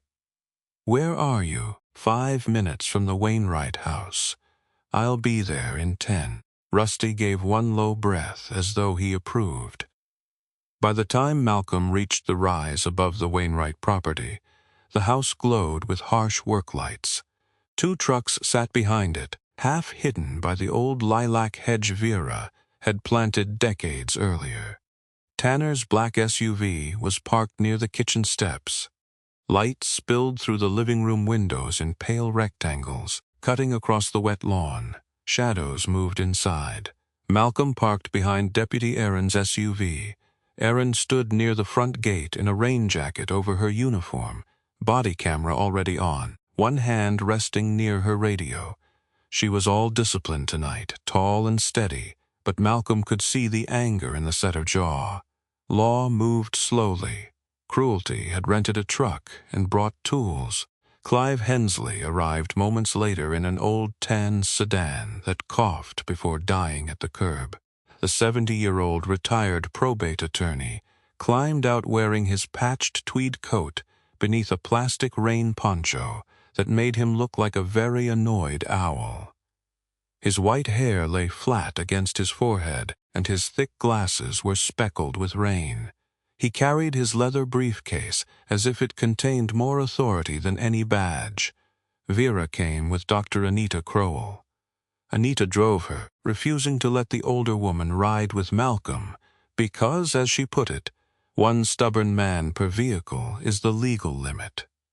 Vera looked fragile in the porch light, wrapped in a dark coat with a scarf tied beneath her chin. Yet her eyes were awake, sharp with dread and memory. She had left Otis sleeping at the clinic under Paige Lynn's watch, though leaving him had cost her. Malcolm could see that in the way her hands twisted together. Rusty climbed down from Malcolm's truck slowly. Rain darkened his old coat. The black saddle along his back gleamed. His tan legs trembled as they touched the muddy ground, but his head lifted toward the house with sudden force. He did not look at Vera. He did not look at Malcolm. He looked at the living room. From inside came the shrill whine of a power tool. Vera flinched. Daniel's room used to be quiet at night, she whispered. Even as a boy, he hated making noise after dark. Malcolm opened the gate. Stay behind Aaron. That is my house, Vera said softly. I know, Malcolm replied. That's why we're doing this carefully. They crossed the yard under the rain. Aaron knocked once on the front door, then opened it before anyone could pretend not to hear. The sound inside stopped. Tanner Wainwright stood in the living room with a pry bar in one hand and white dust on his sleeves. His expensive coat was gone. Tonight he wore a black work jacket, dark jeans, and a gray shirt damp at the collar. His handsome face had sharpened from stress. The smooth nephew from the clinic had peeled away, revealing the restless man underneath, the man who hated being interrupted while stealing. Boyd stood near the wall, broad and heavy, shaved head shining under the work lights. Beside him was a second man Malcolm had not seen before. He was narrow, wiry, and hard-eyed, with a tobacco-yellow mustache, hollow cheeks, and a dark knit cap pulled low over his ears. He wore stained work pants and carried a hammer with too much ease. Tanner called him Eli Stroud, a local handyman who took cash jobs and asked questions only when the answer might increase the price. Several pine boards had already been pried loose from the upper portion of the living room wall. Clive sucked into breath through his teeth. "Well," he said, "that is certainly immediate." Tanner spun toward Aaron. "You have no right to enter." Aaron's voice stayed calm. "The property is under dispute. There is an active report involving elder abuse, possible coercion, and contested transfer documents. You filed emergency repair notice on a wall already identified as potentially relevant to personal property recovery." "Potentially relevant?" Tanner laughed. "That is not law. That is desperation wearing a badge." Clive stepped forward. He looked small in the harsh lights, but his voice had the crisp edge of old paper cutting skin. "If an item hidden inside that wall relates to the estate, ownership, coercion, or prior concealment of records, destroying it after notice could be treated as spoliation." Tanner stared at him. "You're retired." "I retained the ability to read." Boyd's mouth twitched. Eli Stroud did not smile. He watched Rusty instead. The old dog had entered the room. Rusty moved past the overturned chair, past the work lights, past the boards Tanner had opened. He did not growl. He did not hurry. His paws made soft, wet marks on the floorboards. He stopped at the far wall, looked at the damaged upper section Tanner had been prying, then lowered his head. Tanner's eyes followed him. Malcolm saw panic flicker. Not where Tanner had opened the wall, lower. Rusty sniffed the baseboard near the floor, 3 feet to the left of Tanner's work. Then he lifted one old paw and scratched lightly, once. The room held its breath. Rusty scratched again, not high, where Tanner had been searching, low, near a knot in the pine that looked no different from the others. Tanner barked out a laugh. "That dog is senile." Rusty pressed his nose to the knot and gave a short, rough huff. The work light flickered. For an instant, the room seemed to tilt backward through time. Vera's hand went to her throat. Rain tapped the windows. Somewhere in the house, an old board settled with a sound like a footstep. Then the wall made a noise. Not a crack, not a groan. A tiny metallic click behind the wood. Eli Stroud lowered his hammer. Boyd looked at Tanner. Tanner's face went hard. Malcolm did not move for several seconds. He had heard the sound. So had Aaron. So had Clive. So had Vera, whose eyes filled with a kind of terror that had hope folded inside it. Rusty sat down directly in front of the knot. Not triumphant, not excited, simply certain. Malcolm looked at Aaron. "Document this." "Already recording," she said. Clive opened his briefcase and removed a small flashlight, a notepad, and a pair of thin gloves. "We proceed slowly. No one reaches inside without witness. Deputy, note the location relative to the window frame and floor." Tanner stepped forward. "Absolutely not." Aaron turned to him. "Then explain why you were opening this wall at night with 2 men and no licensed restoration crew. It's my property. That remains in dispute. You people are insane." "No," Anita said from behind Vera. "Insane is throwing 2 elderly people into hail, then calling yourself their caregiver." Tanner's jaw jumped, but he said nothing. Malcolm took out the compact tool roll from his truck and selected a pry blade. He had opened locked doors under gunfire with less care than he gave that old pine wall. He worked slowly, easing one nail, then another, while Clive watched from inches away and Aaron recorded. The wood resisted at first, swollen by rain and time, but finally the lower board loosened with a sigh. Dust drifted out. Rusty leaned forward, nose trembling. Malcolm removed a second short board below the first. Behind it was a narrow cavity between studs, no wider than a boot box. At the back of the cavity sat something wrapped in dark oilcloth. Vera made a small sound and gripped Anita's arm. Tanner's face changed again. Malcolm reached in with gloved hands and drew the bundle out. It was smaller than expectation, heavier than it looked. The oilcloth had stiffened with age, its edges darkened by water stains. A loop of old twine held it together, brittle but intact. Malcolm placed it on the coffee table, the only surface still upright. Everyone gathered around it except Tanner, who stayed near the wall, breathing through his nose. Clive cut the twine. The oilcloth opened. Inside was not a will, no thick envelope marked with legal salvation, no document announcing the restoration of the Wainwright home, no miraculous paper that would allow Vera to fall to her knees in relief. There was an old pocket watch. Its brass case was scratched, dulled by age, and blackened along one edge as if smoke had kissed it and failed to consume it. Beside it lay a family photograph with one corner torn away. A small bank key rested beneath the photo, tied to a faded paper tag whose ink had nearly vanished. Last came a folded letter wrapped inside a second piece of waxed paper.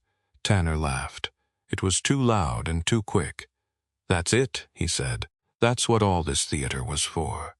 A broken watch and garbage. No one answered. Vera reached for the pocket watch, but her fingers shook too badly. Malcolm picked it up gently and placed it in her palm. She closed her hand around it and began to cry without sound. "This was Otis's father's," she whispered. "Daniel did not sell it." Rusty had not moved toward the watch. He stared at the photograph. It showed the Wainwright family years earlier, standing in front of the house in summer light. Otis younger, broad-shouldered and grinning. Vera with dark hair and a bright dress. Daniel in his 30s, one hand resting on Rusty's head. Tanner stood at the edge of the photo as a young man, smiling with too many teeth. The torn corner had removed someone else from the frame. Rusty lowered his muzzle, took the edge of the photograph carefully between his teeth, and pulled it toward the work light. "Rusty," Vera whispered. The dog released it and nudged it once with his nose. Malcolm turned the photo over. A line of writing marked the back in faded ink.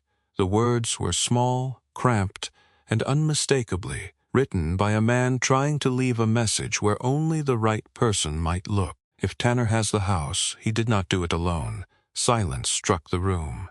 Not the soft silence of grief. A harder thing, a silence with teeth. Clive closed his eyes briefly. Aaron leaned in, reading the line twice. Vera swayed. Anita caught her. "Sit, I'm all right," Vera whispered. "No, you are not. Sit anyway." Tanner took one step forward. "Give me that." Rusty stood. The old dog did not lunge. He did not bare his teeth fully.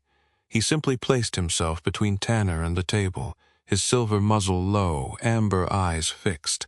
His body trembled with age, but the line he drew across the floor might as well have been iron.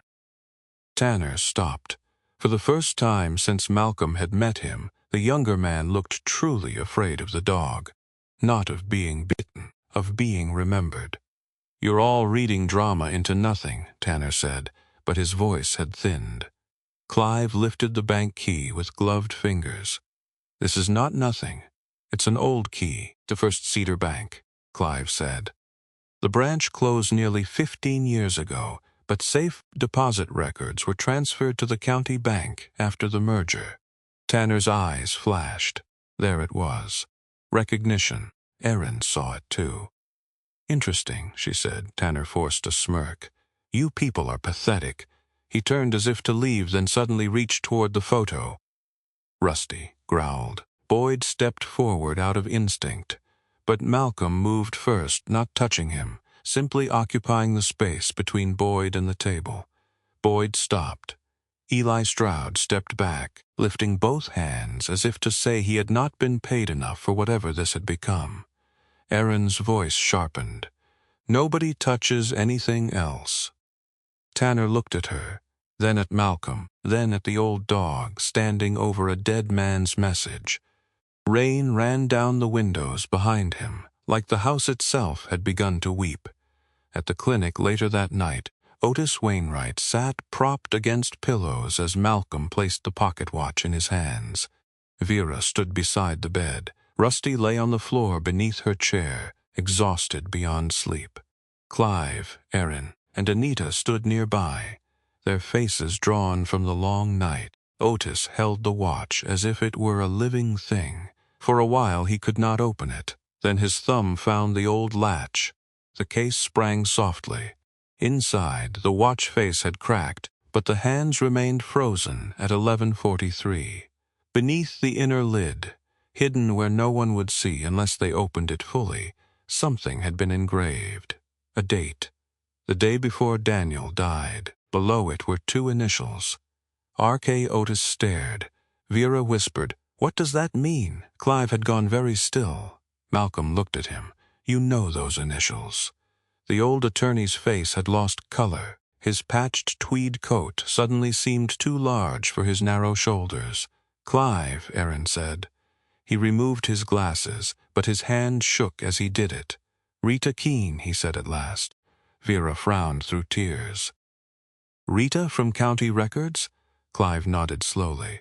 Malcolm looked from the watch to the old lawyer. "Who is she?" Clive's voice dropped until it barely filled the room. "The one person who could have saved this family 30 years ago," he said, and chose to stay silent. Rita Keene lived at the far end of Alder Street, in a narrow white house with faded blue trim and curtains that had not been opened in years. The morning after the pocket watch was found, Cedar Hollow looked washed clean. But Malcolm Rourke had long ago learned that clean surfaces meant nothing. Blood could be scrubbed from floors. Lies could be pressed flat between legal pages. Entire lives could be stolen beneath fresh signatures and polite voices. Rusty sat in the back seat of Malcolm's truck, his old black and tan body wrapped in one of Vera's blankets. His silver muzzle rested against the window. He had been quiet since dawn, not restless as before, but solemn, as though the discovery inside the wall had not freed him. It had only reminded him how much remained buried. Clive Hensley sat beside Malcolm with his leather briefcase on his knees. The retired attorney's patched tweed coat looked too thin for the cold, but he refused to complain. His pale blue eyes watched Rita's house through rain-speckled glasses. "She may not talk," Clive said. "People talk when silence stops protecting them," Malcolm replied. Clive looked at him. "Sometimes silence protects the wrong people. For so long it forgets there was ever another purpose." They crossed the small yard together. Rusty followed slowly, each step stiff, but his ears had risen the moment he saw the house. Rita's porch was crowded with clay pots filled with dead geranium stems. A brass cross hung beside the doorbell, polished clean though everything else had gathered dust. Rita Keene opened the door only as far as the chain allowed. She was 64, thin as a winter reed, with gray hair pulled into a severe braid that fell over one shoulder. Her skin was pale and papery, her cheekbones sharp, her mouth small from years of pressing words back down. She wore a long brown cardigan over a navy dress, and around her neck hung a small silver crucifix. Her eyes were hazel, but fear had made them look almost colorless. "I told Clive I don't remember anything," she said before Malcolm spoke. Clive removed his hat. "Rita, we haven't called you yet." Her fingers tightened on the doorframe. That was the first crack. Malcolm said nothing. Rusty stepped forward instead. The old dog lifted his head, his amber eyes fixed on Rita's face. He did not bark. He did not growl. He simply looked at her with the still patience of a creature that had waited longer than any human had deserved. Rita's face changed. For a moment, the woman in the doorway was not 64. She was younger, standing behind a county records counter, watching a burned and bandaged German shepherd sit outside the glass doors for 3 days after a funeral, refusing food, refusing comfort, waiting for someone honest to come out. Her hand flew to her mouth. "Oh, Lord," she whispered, "Daniel's dog."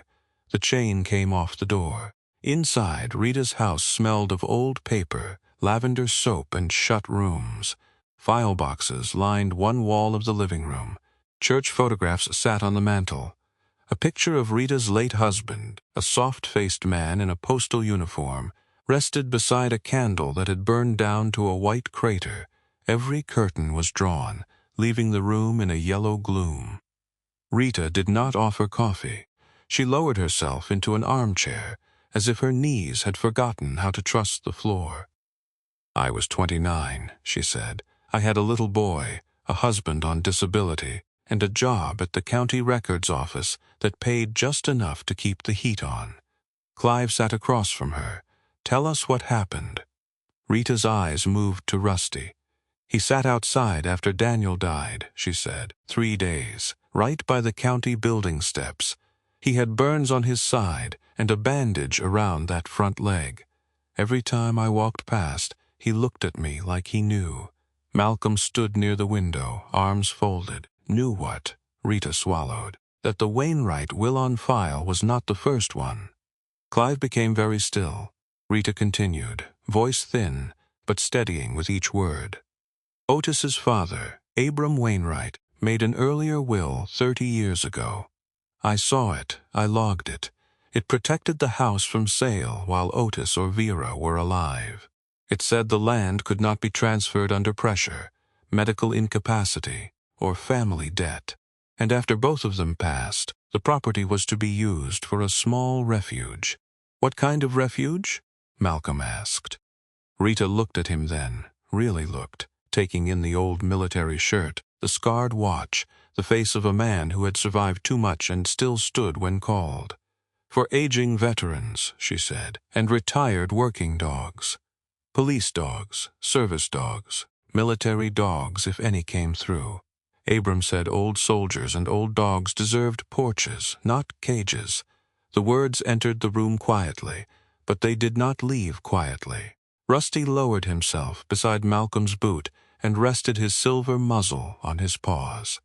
For the first time since Malcolm had met him, the old dog looked tired not from age, but from recognition, as if some promise made before his time had somehow still reached him. Rita wiped her eyes with the heel of her hand. Then another will appeared, cleaner, newer. It gave the family branch tied to Tanner's father more control. At the time, people said Abram had changed his mind. I knew he hadn't. The signature was wrong. The filing order was wrong. But Gordon Phelps came into the office with Warren Kelso, and suddenly everyone acted like the new paper had always been there. Clive's face hardened. "Warren Kelso." Malcolm looked at him. "County administrator now," Clive said. "Back then he worked records certification. Church elder, Rotary president, the man people trust to hold spare keys when they leave town." Rita gave a bitter little smile. "He held more than keys." She told them about the threat. Not dramatic at first. Nothing that would sound believable in a courtroom.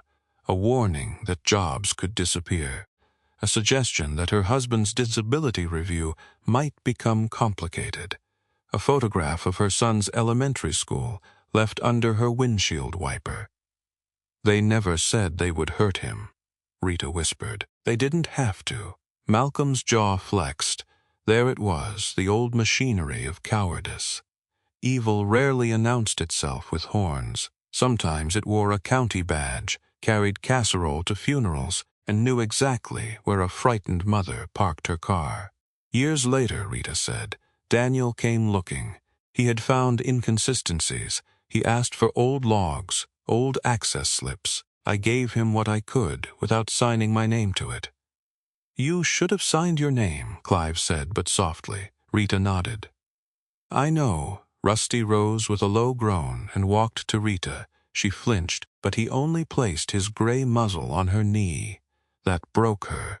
Rita folded forward over him, one hand trembling against his damp fur. "I am sorry," she sobbed. "I am so sorry, boy." Rusty stood still beneath the weight of a confession no one had ever given him. At the county bank, the past waited in a steel room.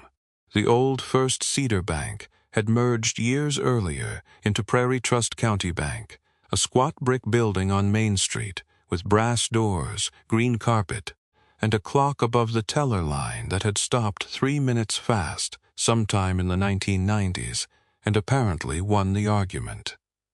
Clive had called ahead, and Deputy Aaron met them there with Vera. Otis remained at the clinic, too weak for the trip, though Vera carried his wedding ring on a chain beneath her blouse, as if bringing him in the only way she could. The bank manager was Marjorie Tull, a woman in her late 50s with a soft, square face, steel-gray hair cut into a neat bob, and careful hands that arranged papers as if order itself could prevent sin. She wore a navy blazer and pearl earrings, and her voice had the guarded politeness of someone who had spent 30 years saying no to people who believed volume counted as documentation. "This is unusual," Marjorie said. "So was throwing the account holder's parents into hail," Aaron replied. Marjorie blinked once, then decided not to argue. Clive laid out the key, the tag, Vera's identification, Daniel's death certificate, and the written request to inventory potentially disputed estate materials in the presence of law enforcement. He did not pretend the matter was simple. That made Marjorie trust him more. "We cannot release contested property without proper review," she said. "Then inventory it," Clive replied. "Witness it, photograph it, seal it again if you must. But if we wait until tomorrow, I suspect tomorrow will arrive missing half its memory." Marjorie looked at Vera. Vera did not plead. She simply stood there, small and pale, with a lifetime of loss held behind her eyes. Marjorie took the key. The safe deposit room was cold and narrow. Fluorescent lights hummed overhead. Metal boxes lined the walls in perfect numbered rows. Rusty was not allowed inside at first, but Vera said Daniel would have wanted him there. Marjorie hesitated, looked at the old dog's gray muzzle and trembling legs, then sighed like a woman choosing mercy over policy. "He stays beside the wall," she said. Rusty obeyed better than most people. The box was long and shallow. When Marjorie slid it onto the table, the sound of metal against metal made Vera grip Malcolm's sleeve. Clive photographed the seal. Aaron started recording. Marjorie opened the lid. Inside lay an envelope thick with age, a folded deed packet, a cassette tape in a cracked plastic case, several photographs, and a letter addressed to Clive Hensley in Daniel's handwriting. No one moved. Then Vera whispered, "He tried." Clive's hand trembled as he lifted the letter bearing his name. He did not open it yet, not because he lacked the courage, but because he understood that some doors should be opened in order. The will came first. Clive read enough to confirm what Rita had said. Abram Wainwright's true will protected Otis and Vera from forced sale while either lived. It named Daniel as future steward, and if Daniel could not serve, the land was to be held for the refuge, a refuge for aging veterans and retired service animals. Malcolm stared at the words until they blurred. He had spent years believing he was a man outside every house, useful in emergencies, unwelcome afterward. Yet here, hidden in a steel box, was a dead man's promise that sounded almost like a porch waiting for him. Marjorie photographed every page. Then Aaron lifted the cassette. "Do you have something that can play this?" Malcolm asked. Marjorie looked offended by the question. "This bank has survived 3 mergers and 6 software systems. Of course, we have something obsolete." The tape player was in a back office beside old training videos and a fax machine nobody dared throw away. They gathered around a conference table while Marjorie inserted the cassette. At first there was only hiss. Then Daniel Wainwright's voice filled the room, tired, young, alive. "If this is being heard," the voice said, "then I failed to say it in person." Vera covered her mouth. Rusty lifted his head sharply. Daniel continued.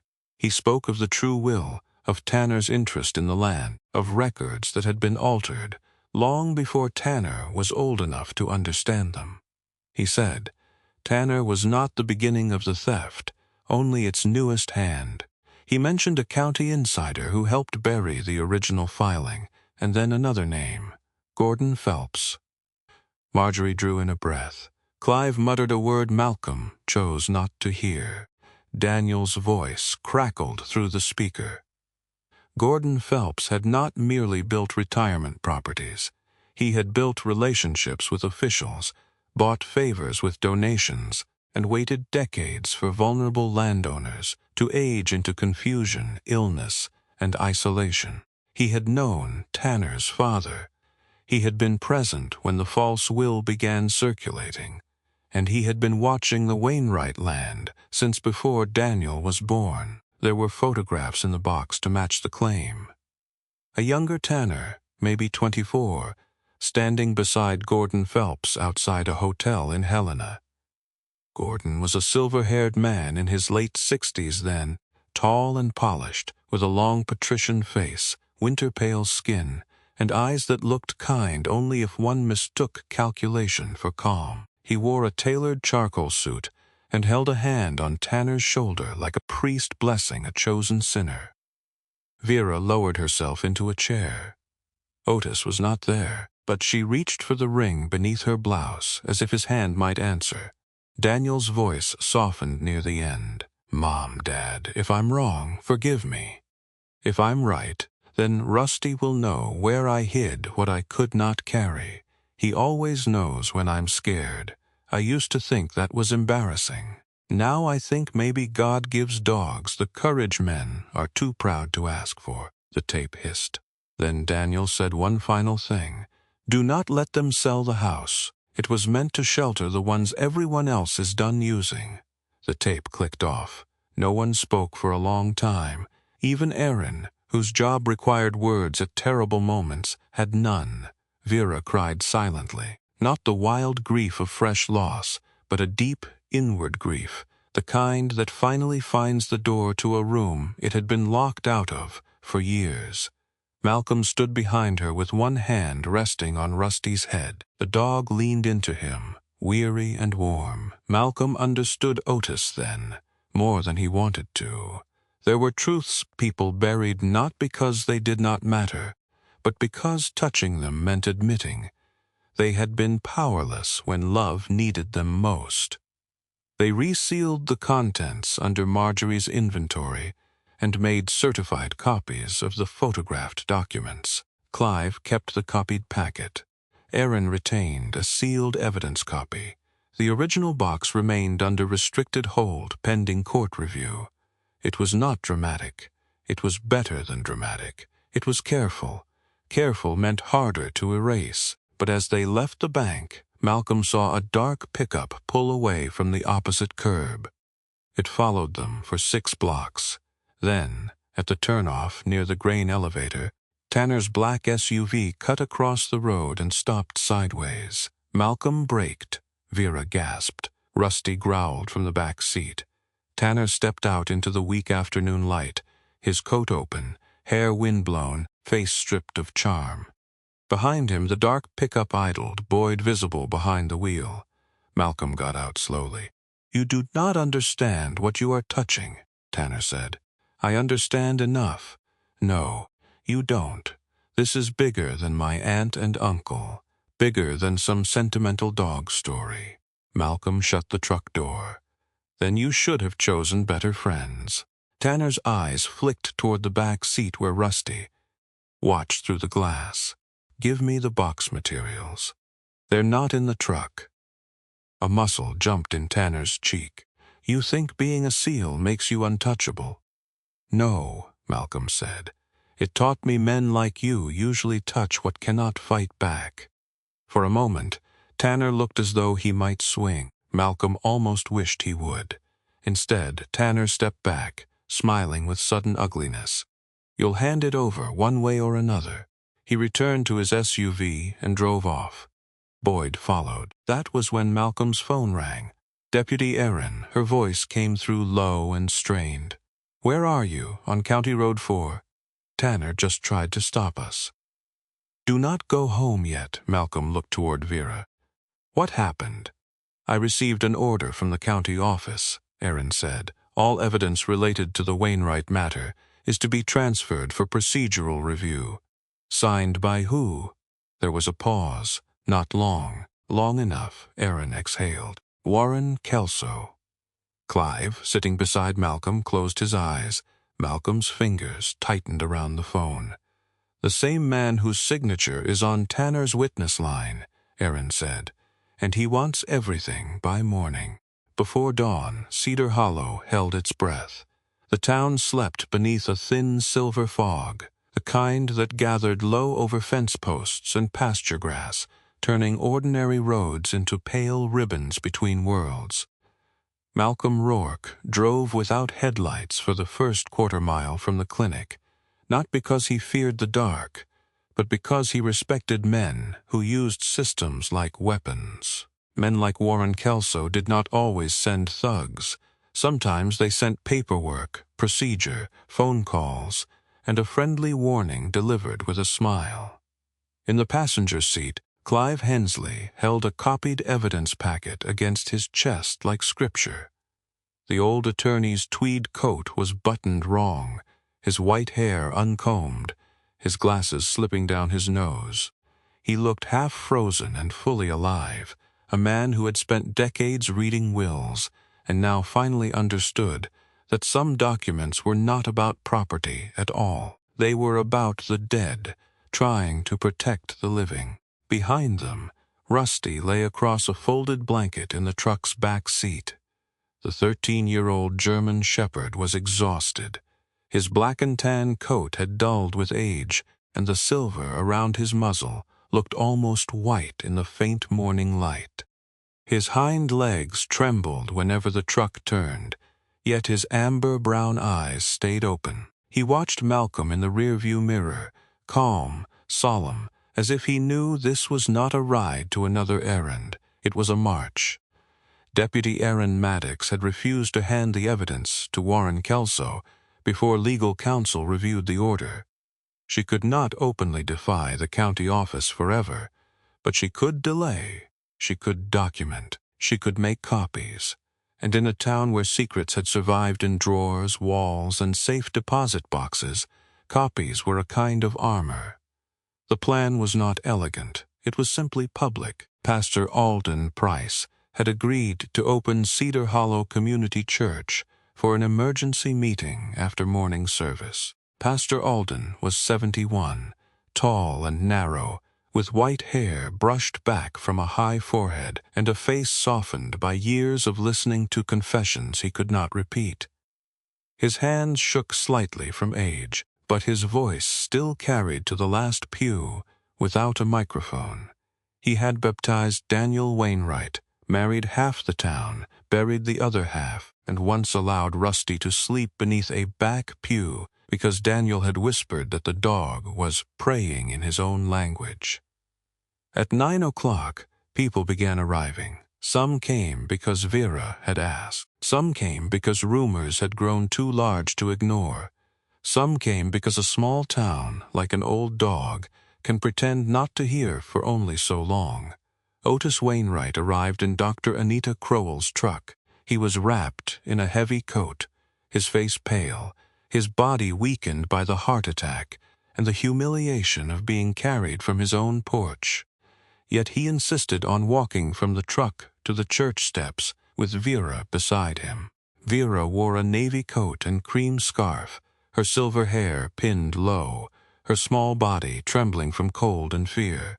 But when Otis faltered, she steadied him with one hand under his arm, and the two of them moved together with the slow dignity of a king and queen returning to a ruined hall. Dr. Anita walked behind them with her cane and medical bag, watching Otis's color like a hawk.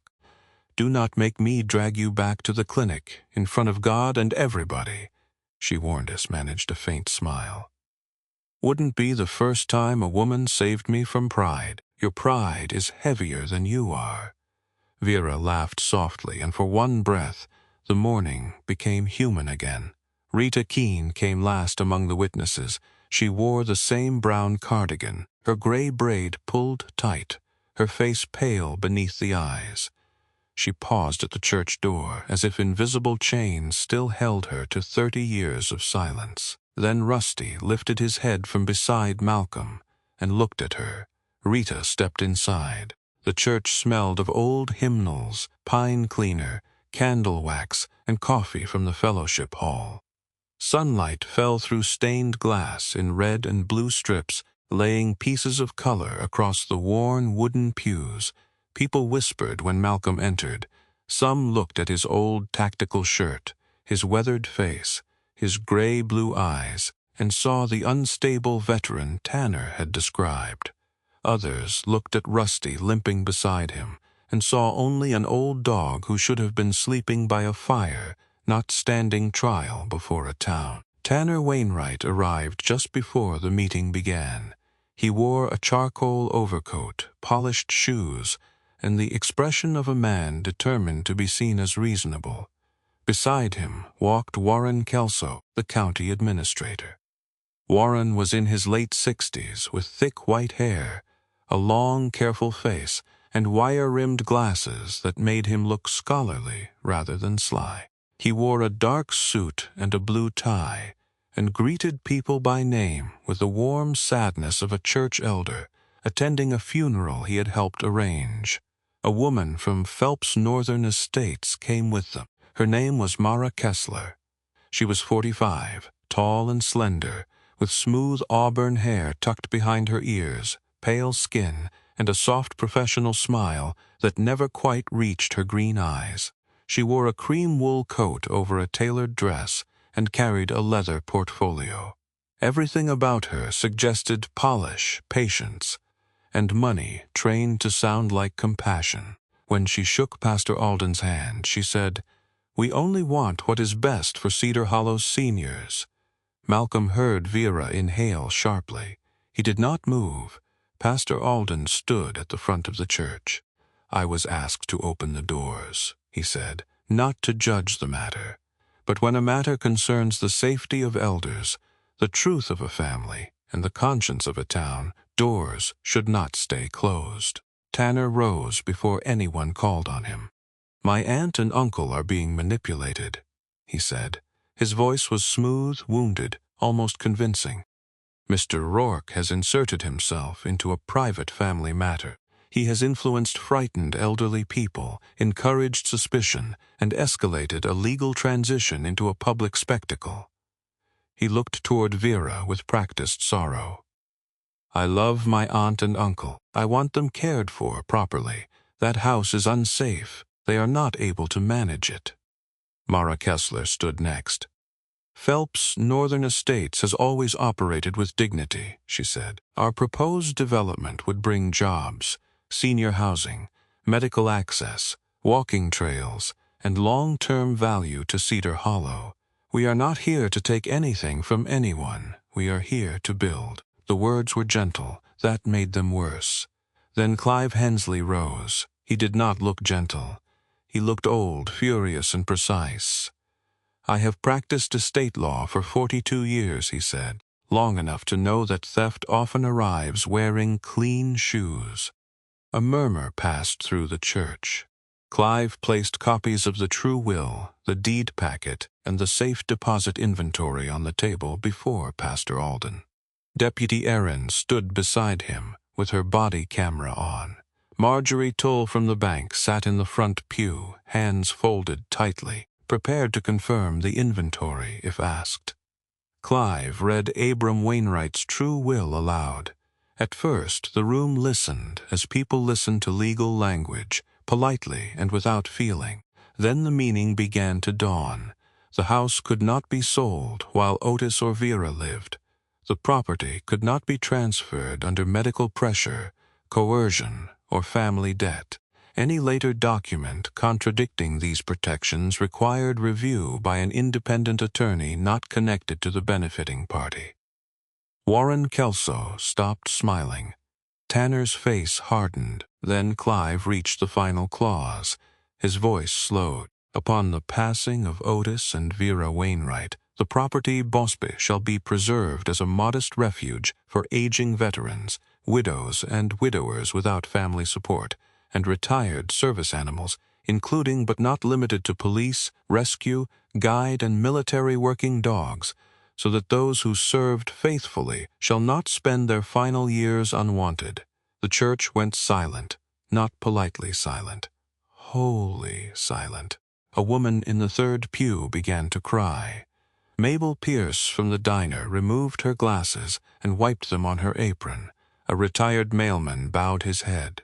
Even Pastor Alden looked down at the will, as if it had become something more than paper. Malcolm stood in the aisle with Rusty beside him, and felt the words strike a place inside him that no medal, order, or mission had ever touched. A refuge for aging veterans and old working dogs. He had thought he was defending a house. He had been standing inside a promise. Rusty moved then. Slowly, painfully, he limped away from Malcolm and down the center aisle. No one stopped him. The old German shepherd passed Tanner without looking at him. He passed Warren Kelso without growling. He walked to Otis and Vera, who sat together in the front pew. Then Rusty placed his silver muzzle on Otis's knee. Otis lowered one trembling hand to the dog's head. The whole church watched an old man and an old dog lean into each other, both spared too late from suffering, yet not too late from dignity. Rita Keene stood. Her voice shook so badly that Pastor Alden stepped closer, but she lifted one hand to stop him. "I helped bury the first will," she said. Gasps broke across the pews. Rita looked at Warren Kelso. "I was young. I was afraid. But he knew. Gordon Phelps knew. Warren knew. They told me my husband's disability review could vanish. They left a picture of my son's school on my windshield. And I stayed quiet." Warren rose. "This is slander." Deputy Aaron spoke before Malcolm could. "Sit down, Mr. Kelso." He did not. Then Marjorie Tull stood from the front pew. "The bank inventory confirms the documents were sealed in Daniel Wainwright's safe deposit box years before Tanner's claimed transfer," she said, voice steady despite her pale face. "Copies have been certified.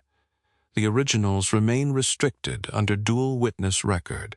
Tanner looked toward the doors. Boyd was not there. No hired shadow waited to help him now. Only townspeople with phones raised, recording every word. Clive opened Daniel's letter, addressed to him, and read enough to establish that Daniel had intended to bring the matter forward before his death. He did not play the entire tape in church. Some grief belonged to Otis and Vera. But he played Daniel's final line with their permission. "Do not let them sell the house. It was meant to shelter the ones everyone else is done using." The room broke. Vera covered her face. Otis held her with one arm and Rusty with the other. Malcolm turned away, but not before Anita saw his eyes shine. Within the hour, Deputy Aaron escorted Tanner outside, not in handcuffs yet, but no longer in control. Warren Kelso left under the eyes of the same town that had trusted him with keys, records, donations, and last wishes. Mara Kessler made one final statement about pending review, but no one listened. Phelps Northern Estates had come to sell Dignity. Cedar Hollow had just watched Dignity refuse to be bought. The law would take time. Clive reminded everyone of that. There would be filings, hearings, forensic document review, elder abuse investigation, possible charges for coercion, assault, evidence tampering, and fraud. The company would not collapse in a day. Tanner would not lose everything by sunset. Warren would not confess because a church stared at him. But something irreversible had happened. The secret was no longer alone. That afternoon, Otis and Vera went home, not legally victorious in full, not yet, but protected by emergency order, surrounded by neighbors, and escorted by Deputy Aaron, Pastor Alden, Anita, Clive, Rita, Malcolm, and half a dozen townspeople carrying back the belongings that had been thrown into the mud. The Wainwright house looked wounded when they arrived. The living room wall stood open, boards removed, the hidden cavity exposed like a rib cage. The wedding photographs still had cracked glass. The floor smelled of damp wood. The porch needed repair. The yard still bore tire marks from Tanner's trucks. But Vera crossed the threshold first. She touched the doorframe, where Daniel's height marks still climbed the wood. Otis followed, leaning on Malcolm's arm. Rusty entered last. The old dog walked straight to the open wall. Everyone grew quiet. Vera reached for Otis's hand. Rusty lowered himself in the same place he had guarded for months. Only this time he did not scratch. He did not whine. He did not press his ear to the wood. He simply laid his head on his paws and exhaled, long and slow, as if a watch that had been ticking in his bones for 8 years had finally stopped. Otis sank carefully into his chair beside him. His old hand shook as it stroked Rusty's wet black and tan fur. "You did good, boy," he whispered. "Daniel would say you did real good." Vera set the cracked wedding photograph back on the side table. Malcolm stood near the door, uncertain what to do with himself. He knew how to enter danger. He knew how to leave after. Staying was the part no one had trained him for. Vera turned to him. "There's a fence that needs mending," she said. "A porch rail that Otis is not allowed to touch. A wall that needs closing right, and an old dog who listens better to you than to either of us." Malcolm looked at her. She smiled faintly. "Also, 2 old people who are very stubborn and may require supervision." For the first time in years, Malcolm laughed without rust in it. Weeks passed. Spring came to Cedar Hollow slowly, shy at first, then all at once. Snow retreated from the fence lines. Lilacs budded along the east wall. The Wainwright porch was repaired. The living room wall was closed, except for one small framed square of original pine, left visible by Otis's request. Inside that square, Clive helped mount the old pocket watch, Daniel's photograph, and Rusty's worn metal tag. The legal case continued, but the sale was frozen. Adult Protective Services opened a file. The county requested outside review. Warren Kelso took leave. Tanner vanished from the diner, the feed store, and every room where truth had learned his name. One bright afternoon, Malcolm sat on the Wainwright porch beside Otis and Vera. Rusty lay at his feet, silver muzzle resting on Malcolm's old military boot. His breathing was slow, peaceful.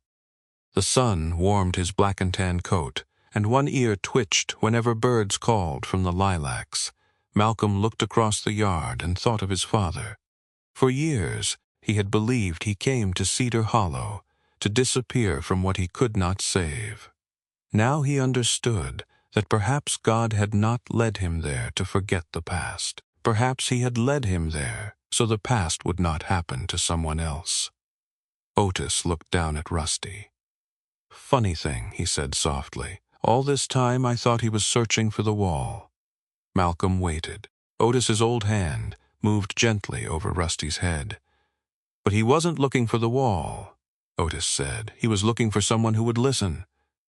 Rusty opened his eyes once, looked at Malcolm, then closed them again beneath the sun. The house that greed had tried to turn into a trophy became something else. A shelter, a promise, a place where old hands could rest, old soldiers could breathe, and old dogs could sleep without guarding the door. And Malcolm Rourke, who had spent years believing rescue meant pulling someone out of fire and walking away before he needed anything in return, finally understood the lesson Rusty had carried through hail, grief, and silence. Sometimes God does not send an army.